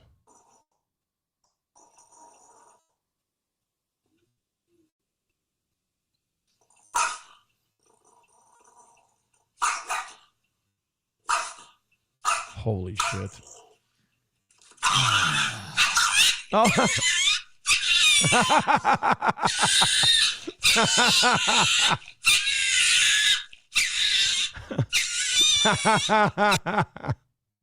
All right, it picked up at the end. It got better. It was kind of forced, but I'm just glad it picked up because I don't know about you, I was starting to get warm. I was worried there when the dogs started barking. Like, is this all we got? Just a little tiny dog barking? Like, I get he's a little dog. I get you. Cat saved it. Sam Show says that's Dave Portnoy. Yeah, that works too. That's definitely Dave Portnoy. So 150 away, guys. Keep hitting it. Streamlabs, PayPal, Venmo, Super Chats, and Rumble Rants. I know that this is looking good. I know 150 is looking good. I just know what the trend is this time of day. So I'm just asking you guys to stay on top of it. Thank you very much. And keep her moving. What are we sitting at? 668. Hot shit. Keep it moving, boys and girls. Rumble, YouTube, you guys, thumbs up. Just keep fucking hitting the like button for Christ's sake.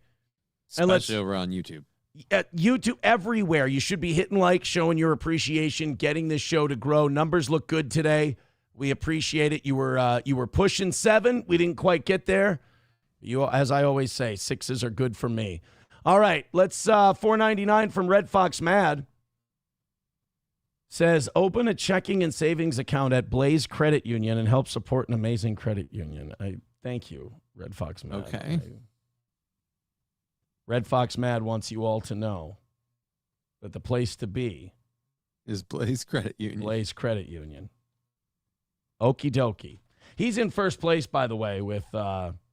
Oblo Pacheco in second with 20. Miss Tay at 15. Sam at 15. And Long Ball at 15.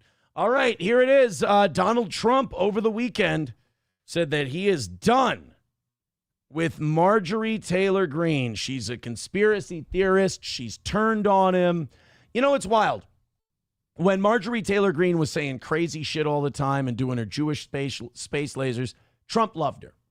Yeah, she was great. She was mega. She's party. Marjorie Taylor Greene then started criticizing Israel, started talking about how they were committing a genocide, then started backing the release of the Epstein files. And then all of a sudden, Marjorie Taylor Greene is anti-MAGA. Trump now rescinding his endorsement and saying somebody should primary her in 2026, which the Democrats, I'm sure, are thrilled about because if they can divide that district, they'd love to. Maybe they can win it, right? So Marjorie Taylor Greene went on CNN like a lib, and she had a conversation about all of the Trump stuff going on. That, you know, I got to say, I hate to break with God King Trump, but I'm liking the new Marjorie Taylor Greene. She's got balls. Okay, see what she says. Trump, when virtually no one else did, campaigned all over the country, spent millions of my own dollars helping him get elected. And I think that's incredibly important. And I do support him and his administration.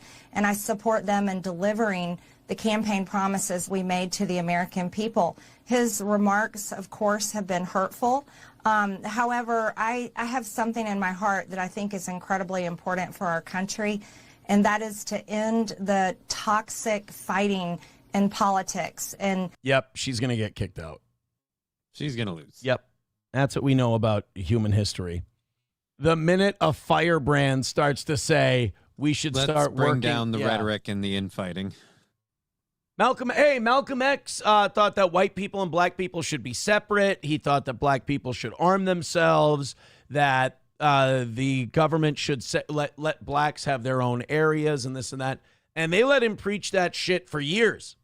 Then he came back from Mecca. He broke from the Nation of Islam and he said, I'll start working with white people and other black leaders and we can talk about coming together. And then he got shot and killed. Weird. That was really interesting. this has been going on for years, and it has divided our country, split up friends. Hey, Charlie Kirk was sucking blue and white Rabbi Shmuley flavored cock for years and years. And then, boy, just a couple weeks after he started telling his Jewish friends at Turning Point that he was leaving the pro-Israel side and he was tired of these Jewish donors bullying him, he got shot in the neck. Weird. It's weird. Strange. And families, neighbors, and it's not solving our problems. The most hurtful thing he said, which is absolutely untrue, is he called me a traitor, and that is so extremely wrong. And those are the types of words used that can radicalize people against me and put my life in danger. Look, and I hear her, and I understand.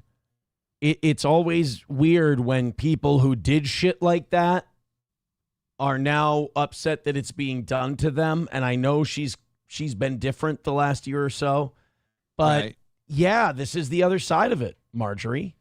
You did say that the people on the left that supported Biden and everything and ultimately were traitors to our country in different ways. So It's been going on, but no offense, both of you guys. This has been a both sides sort of deal. What do you think happened? What do you think is the reason for this? Epstein. I think it's Epstein. Unfortunately, it has all come down to the Epstein files, and that is shocking. Bravo for her calling it And, out. you know, I stand with these women. I stand with rape victims. I stand with children who are in terrible sex abuse situations, and I stand with survivors of trafficking and those that are trapped in sex trafficking. And I will not apologize for that. I believe the country deserves transparency in these files. And I don't believe that rich, powerful people should be protected if they have done anything wrong. I wonder if I think Trump took these stands on Epstein, took these stands on Marjorie Taylor Greene, and now people are abandoning him, and that's why he's kind of going the other way on the Epstein files now and telling if you're just joining us this morning, Donald Trump has called on the House Republicans to vote to release the Epstein files. And I think a lot of the reason that he's doing that is because he's now seeing that they're not a big fan of his. We're not just going to jump on board because you said so, buddy. Yeah. A lot of us, since the beginning of this Epstein stuff, started calling all this hinky the minute you're like, well, he just an innocent guy who didn't do nothing. Like, didn't do nothing. Yeah. He wasn't trafficking anybody, even though Ghislaine Maxwell's in prison, although she got a nice, sweet prison deal. Yeah, she's got a swanky gig. She did all right for herself. She got a dog now. Yeah, legitimized puppy time. Yeah, she's got computer access, internet access, all kinds of stuff. She's doing great. Old Ghislaine Maxwell. And all because she said, no, never knew President Trump. He's totally cool. He never worked for Epstein, none of that stuff. And now I think Trump is starting to hate the fact that people are leaking documents and going, ooh, I think he might have been connected.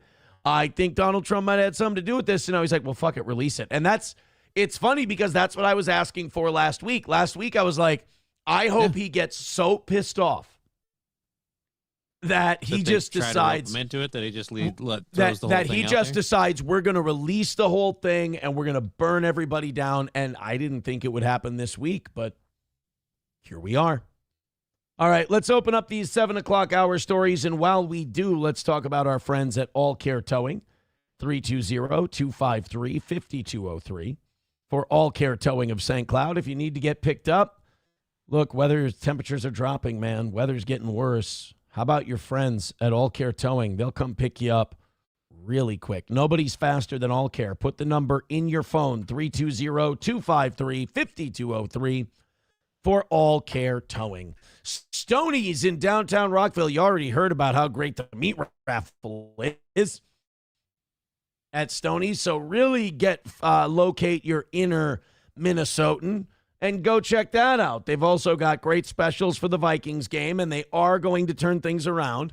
So go check them out then as well. Live music every weekend, 250 beers on Thursday nights. That's at Stoney's in downtown Rockville on Broadway.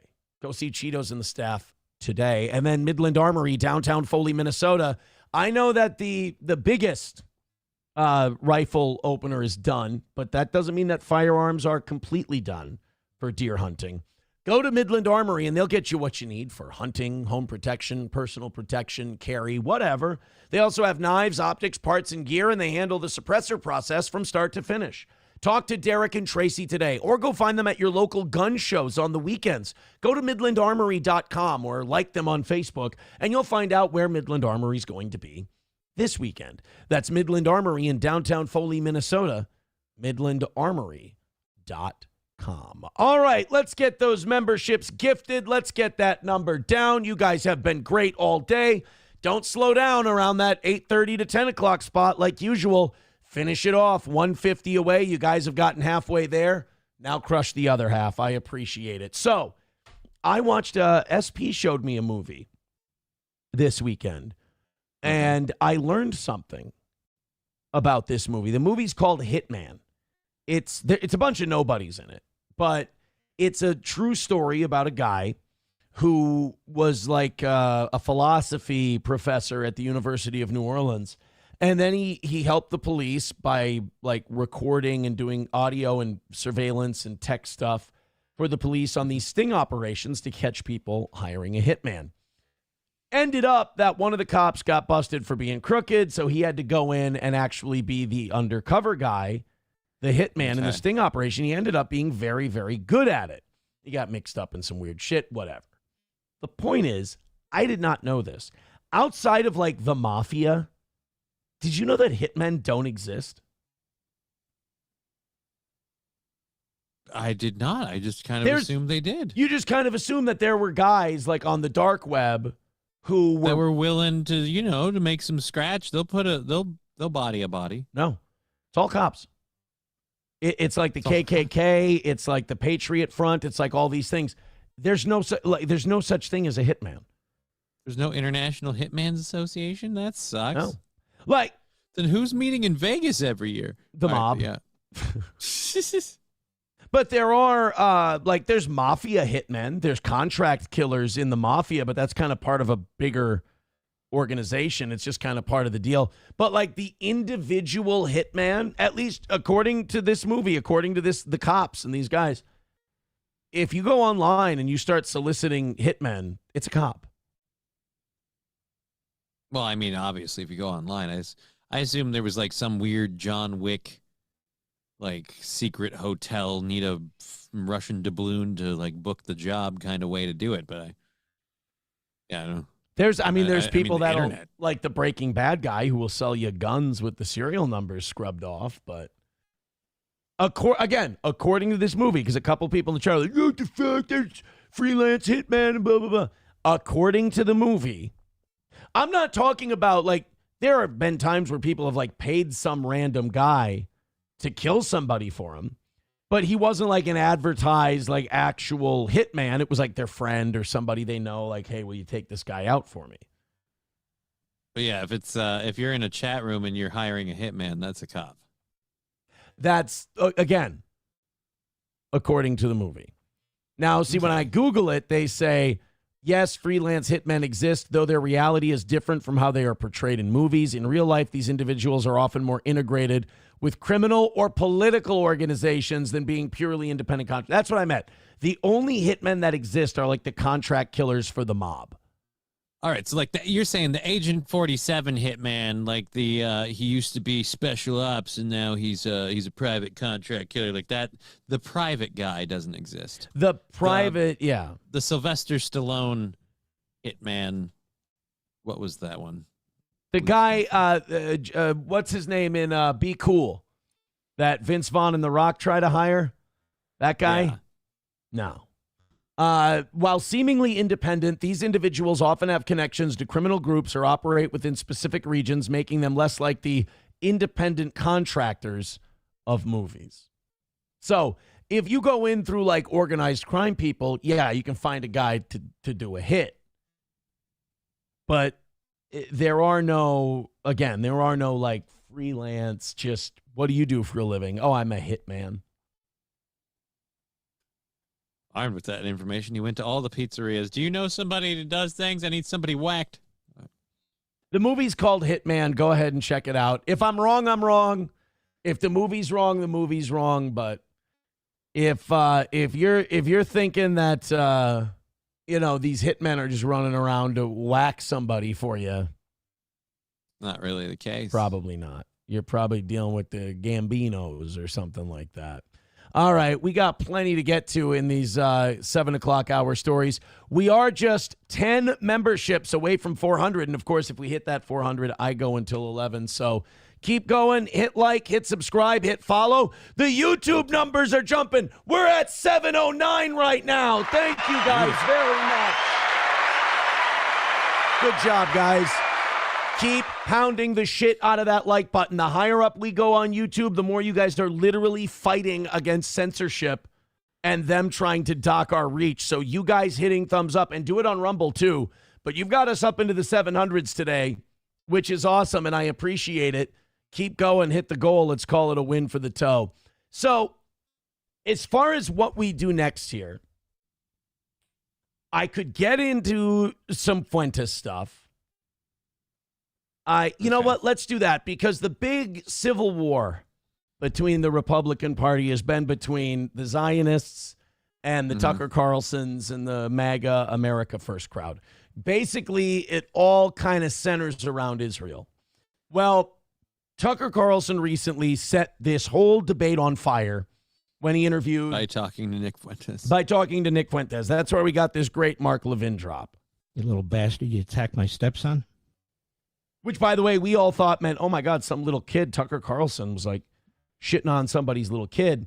Right. Mark Levin's stepson is the deputy ambassador 49. to Israel. He works for Mike Huckabee, and Tucker Carlson was criticizing him for getting a guy fired because he wouldn't use the ancient terms Judea and Samaria for, what do you call it? No, the West Bank and Gaza. Oh, my apologies. So... so that's where that all came from. So now there's this big rift. The Babylon Bee guy is with the Zionists, and Mark Levin, Ben Shapiro, they're all with the Zionists. Tucker's on one side, Dave Smith's on the other side. Megyn Kelly's like trying to hold the middle, but she's kind of leaning towards Tucker because Ben lied to her. It's crazy drama. Before we get to that, thank you very much to Christopher for gifting 10 memberships on YouTube. Thank you, buddy. Let's fuck. And you put that with his $5 that he gave us earlier. Christopher is now in first place. We got to go. Christopher with his $45 now puts Red Fox Matt in second with 30. Ablo Pacheco in third with 20. Miss Tay in fourth with 15. And Sam is in central booking with his 15. That means Long Ball is falling out of the top 5. Sorry about that, buddy. But thank you, Christopher. That's going to put us 125 away from today. Now, those are 10 memberships on YouTube. I love memberships on YouTube, and we'll be doing members only on Thursday. We're 10 memberships on Rumble away from 400. Keep it up. You guys are doing great. Thank you so much, Christopher, and keep that vibe going. 700, over 700 today. Unbelievable audience for the toe. You guys are pushing back against that YouTube censorship. I appreciate it a whole big bunch. Keep it going, guys. Keep it going. So, finally, the big man, Mr. MAGA himself, Donald Trump, decided he would weigh in on the Tucker Nick Fuentes thing. Is it now? You got the Mark Levins and the Seth Dillons and the Ben Shapiros saying that platforming Nick Fuentes is evil and terrible, and you should be ashamed of yourself, and it's like the Holocaust all over. And then you got other people saying, wait a minute. I thought we were the ideas and free speech group. I thought the left was the ones that didn't want people on. Yeah, that was the cancel culture. Yeah. Well, it's amazing because now the Zionists are starting to use progressive language, proving that neocons really are Democrats who just wanted war, so they came over to the Republican Party. So you have these guys who are using progressive terms like platforming. Like listening to guys who claim to be on the right talk about platforming or not platforming someone, it's so gay. It's like, that's not our word. That's not the word we use. They use that word when they don't want. And what that word usually means is, I don't want to have to debate that guy. That guy's right, and I don't want to admit it. And I'm sorry, but if Mark Levin were to go, because Turning Point USA wants Tucker and Mark Levin to debate because they know where the views are. They're showmen. Right. If Tucker and Mark Levin have a debate, Johnny, who's platforming who? Well, technically, then Turning Point USA would be platforming the both of them. But I would say viewership-wise, the bigger draw is going to be Tucker Carlson. Like, less people are going to show up because, ooh, Mark Levin. I can't wait to hear what Mark Honey, Levin. hold your fucking hat. Mark Levin's doing an event. Like, oh, nope, I don't think so. I got us 2 tickets to see Mark Levin. I hope you die. Well, that's not the response I was looking for. So Donald Trump was trying to decided to jump in and settle this once and for all. And I bet this morning or this afternoon when we see what Ben Shapiro has to say about it, Ben is satisfied and he's going to follow the president because aren't all these Zionists now saying that, well, you know, you got to listen to Trump. If you don't like Trump, then you're not MAGA. Well, let's listen to see what Donald had to say about the whole thing. I've had some great interviews with Tucker Carlson, but you can't tell him who to interview. I mean, if he wants to interview Nick Fuentes, I don't know much about him, but if he wants to do it. You sat down and had dinner with the kid. I mean, you've met Nick Fuentes before. But get the word out. Let him, you know, people have to decide. Ultimately, people have to decide. The mayor of New York, I will say, would like to meet with us and we'll work something out. But he would like to come to Washington and meet, and we'll work something out. We want to see everything work out well for New York. You yourself had dinner with Nick Fuentes at Mar-a-Lago a few years ago. What role should he play in the conservative movement? Well, I didn't know he was coming, and he was with, as you know, somebody. Kanye. And Kanye asked if he could have dinner, and he brought Nick. I didn't know Nick at the time. And he did. He came, and along with a few other people. He brought a few people with him. Meeting people, talking to people, like for somebody like Tucker, that's what they do. You know, people are controversial. Some are, some aren't. I'm not controversial, so I like it that way. He does still have some of that charm. Got a little bit of it.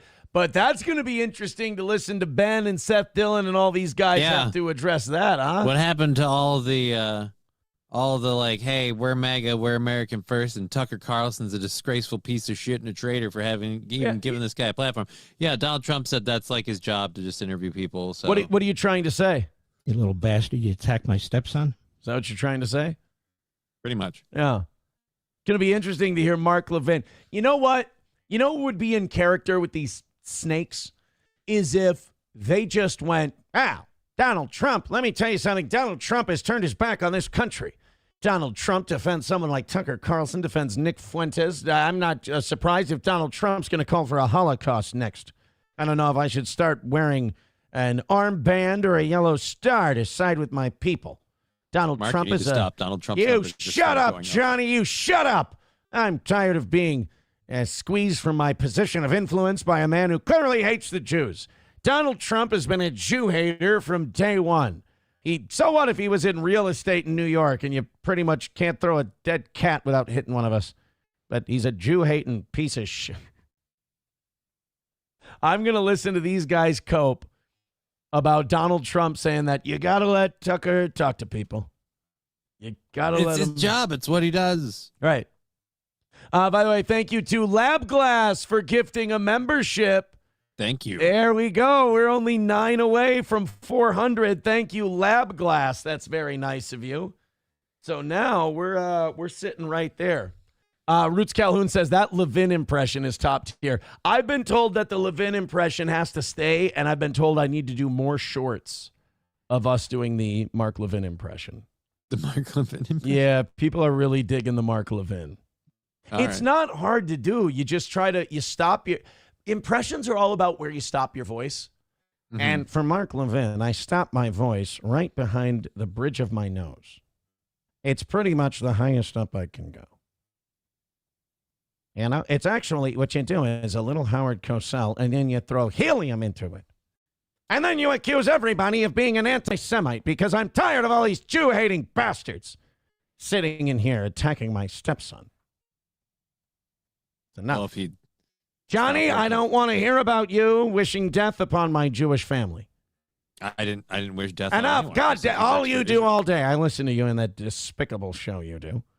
That despicable show you do where all you do is talk about Jews. Rabbi Shmuley's a good man. They should clean that party up for him. Free of charge. Bappa Shop says, I literally say the stepson shit in front of people and they don't understand. It's so much fun to say. I said it to SP at some point. She said something to me this week, and I went, you attacked my stepson, you bastard. You bastard. That's the best part, is his 1930s, you bastard. You little bastard, you attacked my stepson? The best part is we always misquote it by accident, because I do the same thing, too. I was doing it to Diggins. I was like, you attacked my stepson, you bastard. That's true, She's yeah. like, wait a minute, I thought you just had a daughter. And I was like, no, it's you little bastard, you attacked my stepson. And it's so much fun to talk like him because, like, the other reason it's so fun to make fun of Mark Levin is because he doesn't have a sense of humor about anything. Not about himself or nothing. He's humorless. He can't find anything funny. It's a weird way to live. Yeah. It's like almost a Helen Keller-esque existence where it's like, I don't understand how you see reality without humor. I mean, let me, can I tell you my position on Israel? Okay. I tell you right now. That's Mark Levin as Helen Keller. That's a double impression. Got to pay extra for that. Yeah, that's, guys, I'm giving you that shit for free. 120 away from today, just 9 of those memberships away from 400, and you getting an extra half hour from this show. So speaking of Nick, we have one Nick Fuentes clip today. That's it. Mm-hmm. And it's because I think he made a great point. The point Nick Fuentes made is, he's getting all this shit from Levin and all this shit from all these guys about how he's anti-Semitic because he attacks Israel. And don't get me wrong, Nick has said some anti-Semitic shit in his day. Yes. Trying to separate what's like being a showman and being shocking versus what he actually believes. I do think Nicholas Fuentes, if I'm being as charitable as I can be, he's very wary of Jewish people and their impact on society. If I were being less than charitable, I would say, yeah, Nick Fuentes distrusts and dislikes Jews and finds and feels that if they weren't involved in our society, we could probably do better for everyone. That's my least charitable interpretation of Nick Fuentes. But he did raise a good point, and that's about Republicans all of a sudden giving a shit about bigotry. Look at the things I could go out and say right now to Republicans about George Floyd and black crime. And Barack Obama. Look at what the Zionists are getting away with, the shit they say about Muslims. The things I can say about Middle Easterners and things like that. All of it. But if you go, hey, and by the way, I can attack innocent people to Republicans. I can be like, yeah, all these Muslims over in the Middle East, who gives a shit? Let's turn it into a parking lot. Let's turn it into glass. And people are like, yeah, that's what we should do. Boost. You'd be killing tens of, if not hundreds of millions of people if you did that. But you can say that and they'll be fine. But if you say the following phrase, I believe Israel is committing a genocide, you can criticize someone. All the Jews. For committing a genocide. I just said that I would kill hundreds of millions of people because of their religion, and the Republican Party, it's something we can debate. But if I go, I believe this country is committing a fucking genocide, which is evil, they'll be like, oh, so now you're an anti-Semite who hates the Jews. It's like, wow, you guys really found racial sensitivity all of a sudden. That's weird. Now, if I say something similar, if I go, blacks in this country are offing each other in record numbers, it's like a Holocaust of black people, black on black crime, Republicans would cheer that. They go, yeah, that's a great point. It's fucking based. But hey, Israel's trying to wipe out people in the Gaza Strip so they can occupy it. That's real. That's ethnic cleansing.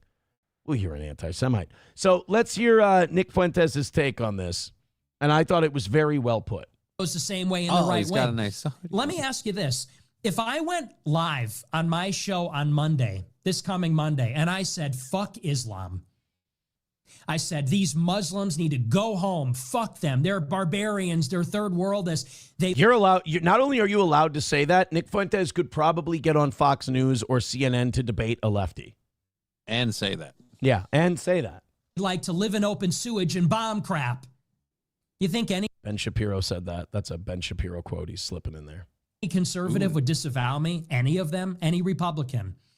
You think if I was known for saying that, do you think I would have any trouble getting into CPAC or the New York Young Republican Club Gala or the GOP? Of course not, because Lori... Well, pump the brakes there, Nick. Knowing what we know now about the Young Republicans and the group text they have, they might really want you on their team. Yeah, they might like you. Loomer has access to the White House, and she says stuff like that. Ben Shapiro has access to Trump, and he says stuff like that.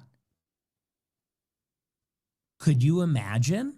Not to be a boomer here, but could you imagine if the shoe were on the other foot? It has to be left unsaid. Could I turn around and say F Judaism and those Jews and send them back to Israel? You can come over to my house. The problem is, Nick, you're gay. You like dick? Can't have it. Like, it's literally unthinkable to even say the words. But we all know it's tolerated with Muslims. We all know it's tolerated with blacks. We all know it's tolerated with Hispanics, Asians. And yes, for far too long, it was tolerated against whites and Christians. And that's just the part that got left out. Well, what's the old saying? If you want to find out who's in charge, find out who you can't make fun of. Right? I mean, he's absolutely right. You get to say the most horrendous shit about all of those groups. And here's the fun part: if he doesn't do the group he's doing and picks any of those other ones, he doesn't get banned on platforms, and he doesn't get financially locked out, so he has to like make money through other channels. Right? No, you're absolutely right. And I'm going to show you something else. I'm going to click on Rumble Studio right now. I bet you our YouTube went down while we were doing that segment. Yep, it did. It did? Yep, it did. Because it always will. Because that's how it works. I proved it again. Hit like, hit subscribe, and hit follow. 655 is the number at the moment. Thank you guys very much. You're very close. Let's not have that. Guys, let's not do this again. 120 away. So $20 in the next 15 minutes. We're right back on track. Let's do this. Let's get another win for the toe. 120 is the number. We're 9 gifted memberships on Rumble away from 400. So let's do that. Let's get it. Let's nail it. I hate Dillon Danis. I think Dillon Danis is a complete douche. He is he's not really an MMA. Like, he fights MMA, but he's not that great. He's kind of a win some, lose some kind of a guy, not a real top-notch guy. But he's very incendiary on social media. Dillon Danis is most famous for saying vile, disgusting shit about Logan Paul's girlfriend in the run-up to their boxing match, and then Logan Paul beating the living dog shit out of Dillon Danis. And then this is where, like, this was, like, case A for me, that the internet is full of nerdy, bullied kids who now try to want to project all their shit as adults onto other people. It's a sad place. There were a bunch of people online, including, like, that Too Lazy to Try guy, who were like, this is such a win for Dillon Danis because he, like, trolled Logan Paul. Guys, No, it isn't. I got to take your diapers off and show you how the real world works. If you talk a bunch of shit about a guy's girl and then he meets you for a fight and you barely throw a punch and then he stomps the living shit out of you, guess what? That's you taking an L. He got his vengeance. He wins. You lose. I know that you guys can't fight. So you see the guy just doing the trolling and getting the shit kicked out of him, and you conveniently block out the getting the shit kicked out of him part. But that's the only part that matters. The rest of it's all this. Yeah. The rest of it's nothing. It's the getting the shit kicked out of you part. So Dillon Danis is most famous for humiliating himself in front of millions of people, getting the shit kicked out of him by Logan Paul. Now I guess he went to UFC 232 and he started a fight there. Oh, boy. And he's now been banned from all UFC events. So great career move if you're an MMA guy getting banned from UFC. Why would you want to be friends with Dana White? Why? Yeah. So here's this brawl that's going on.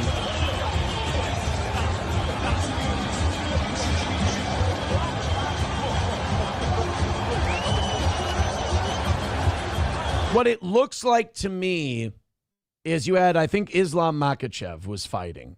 So I think you've got a bunch of, like, what do they call them, Dagestanis and Uzbeks and shit, and they're in attendance, and they're fighting with people, and people are fucking with them, they're fucking with them back. and then Dillon Danis, who's just a professional douchebag.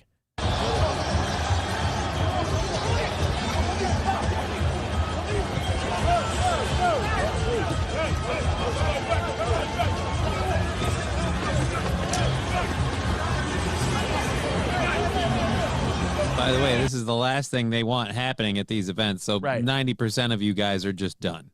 Right. They want to keep it in the octagon if they could. That would be, where they're insured, essentially. I will say this, and this is just an idea. I'm just spitballing here, but, if you shoot one of them,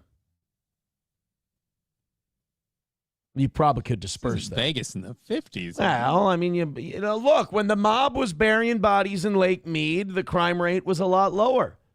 Yeah, but the freaking water level's a lot lower now. Remember, so the bodies came back around. Well, then you don't want your corpse floating up to the top and grossing people out. Behave yourself. It's like Ace Rothstein said. You tell your friends, we don't fuck around in here. So, yeah, just cap one of these guys, and let's all pretend we didn't see it. God, cameras really ruined everything. Everybody having a phone in their pocket really wrecked everything because you could have capped one of these guys or at the very least curb stomped their head in, and then everyone would have sat down nice. Well, now we don't have people reporting shit because everyone has to stop to film it first. Right.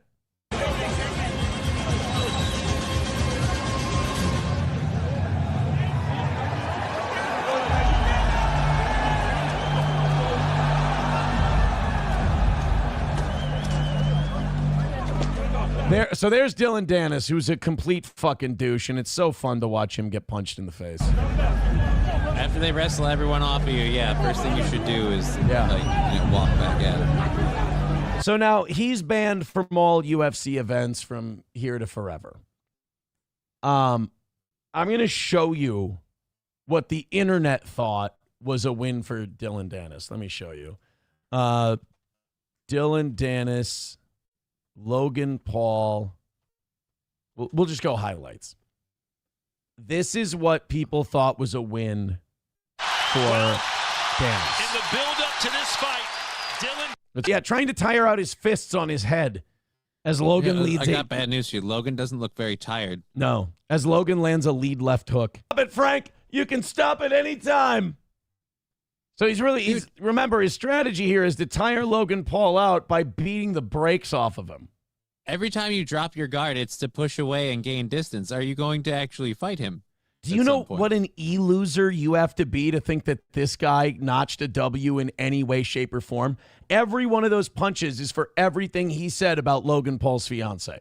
You're getting Logan doesn't look like he's got any reserves in the tank issues. Yeah. He's got plenty going. Off kilter, like non-textbook punches. Danis is so bad, he's getting hit with punched himself out.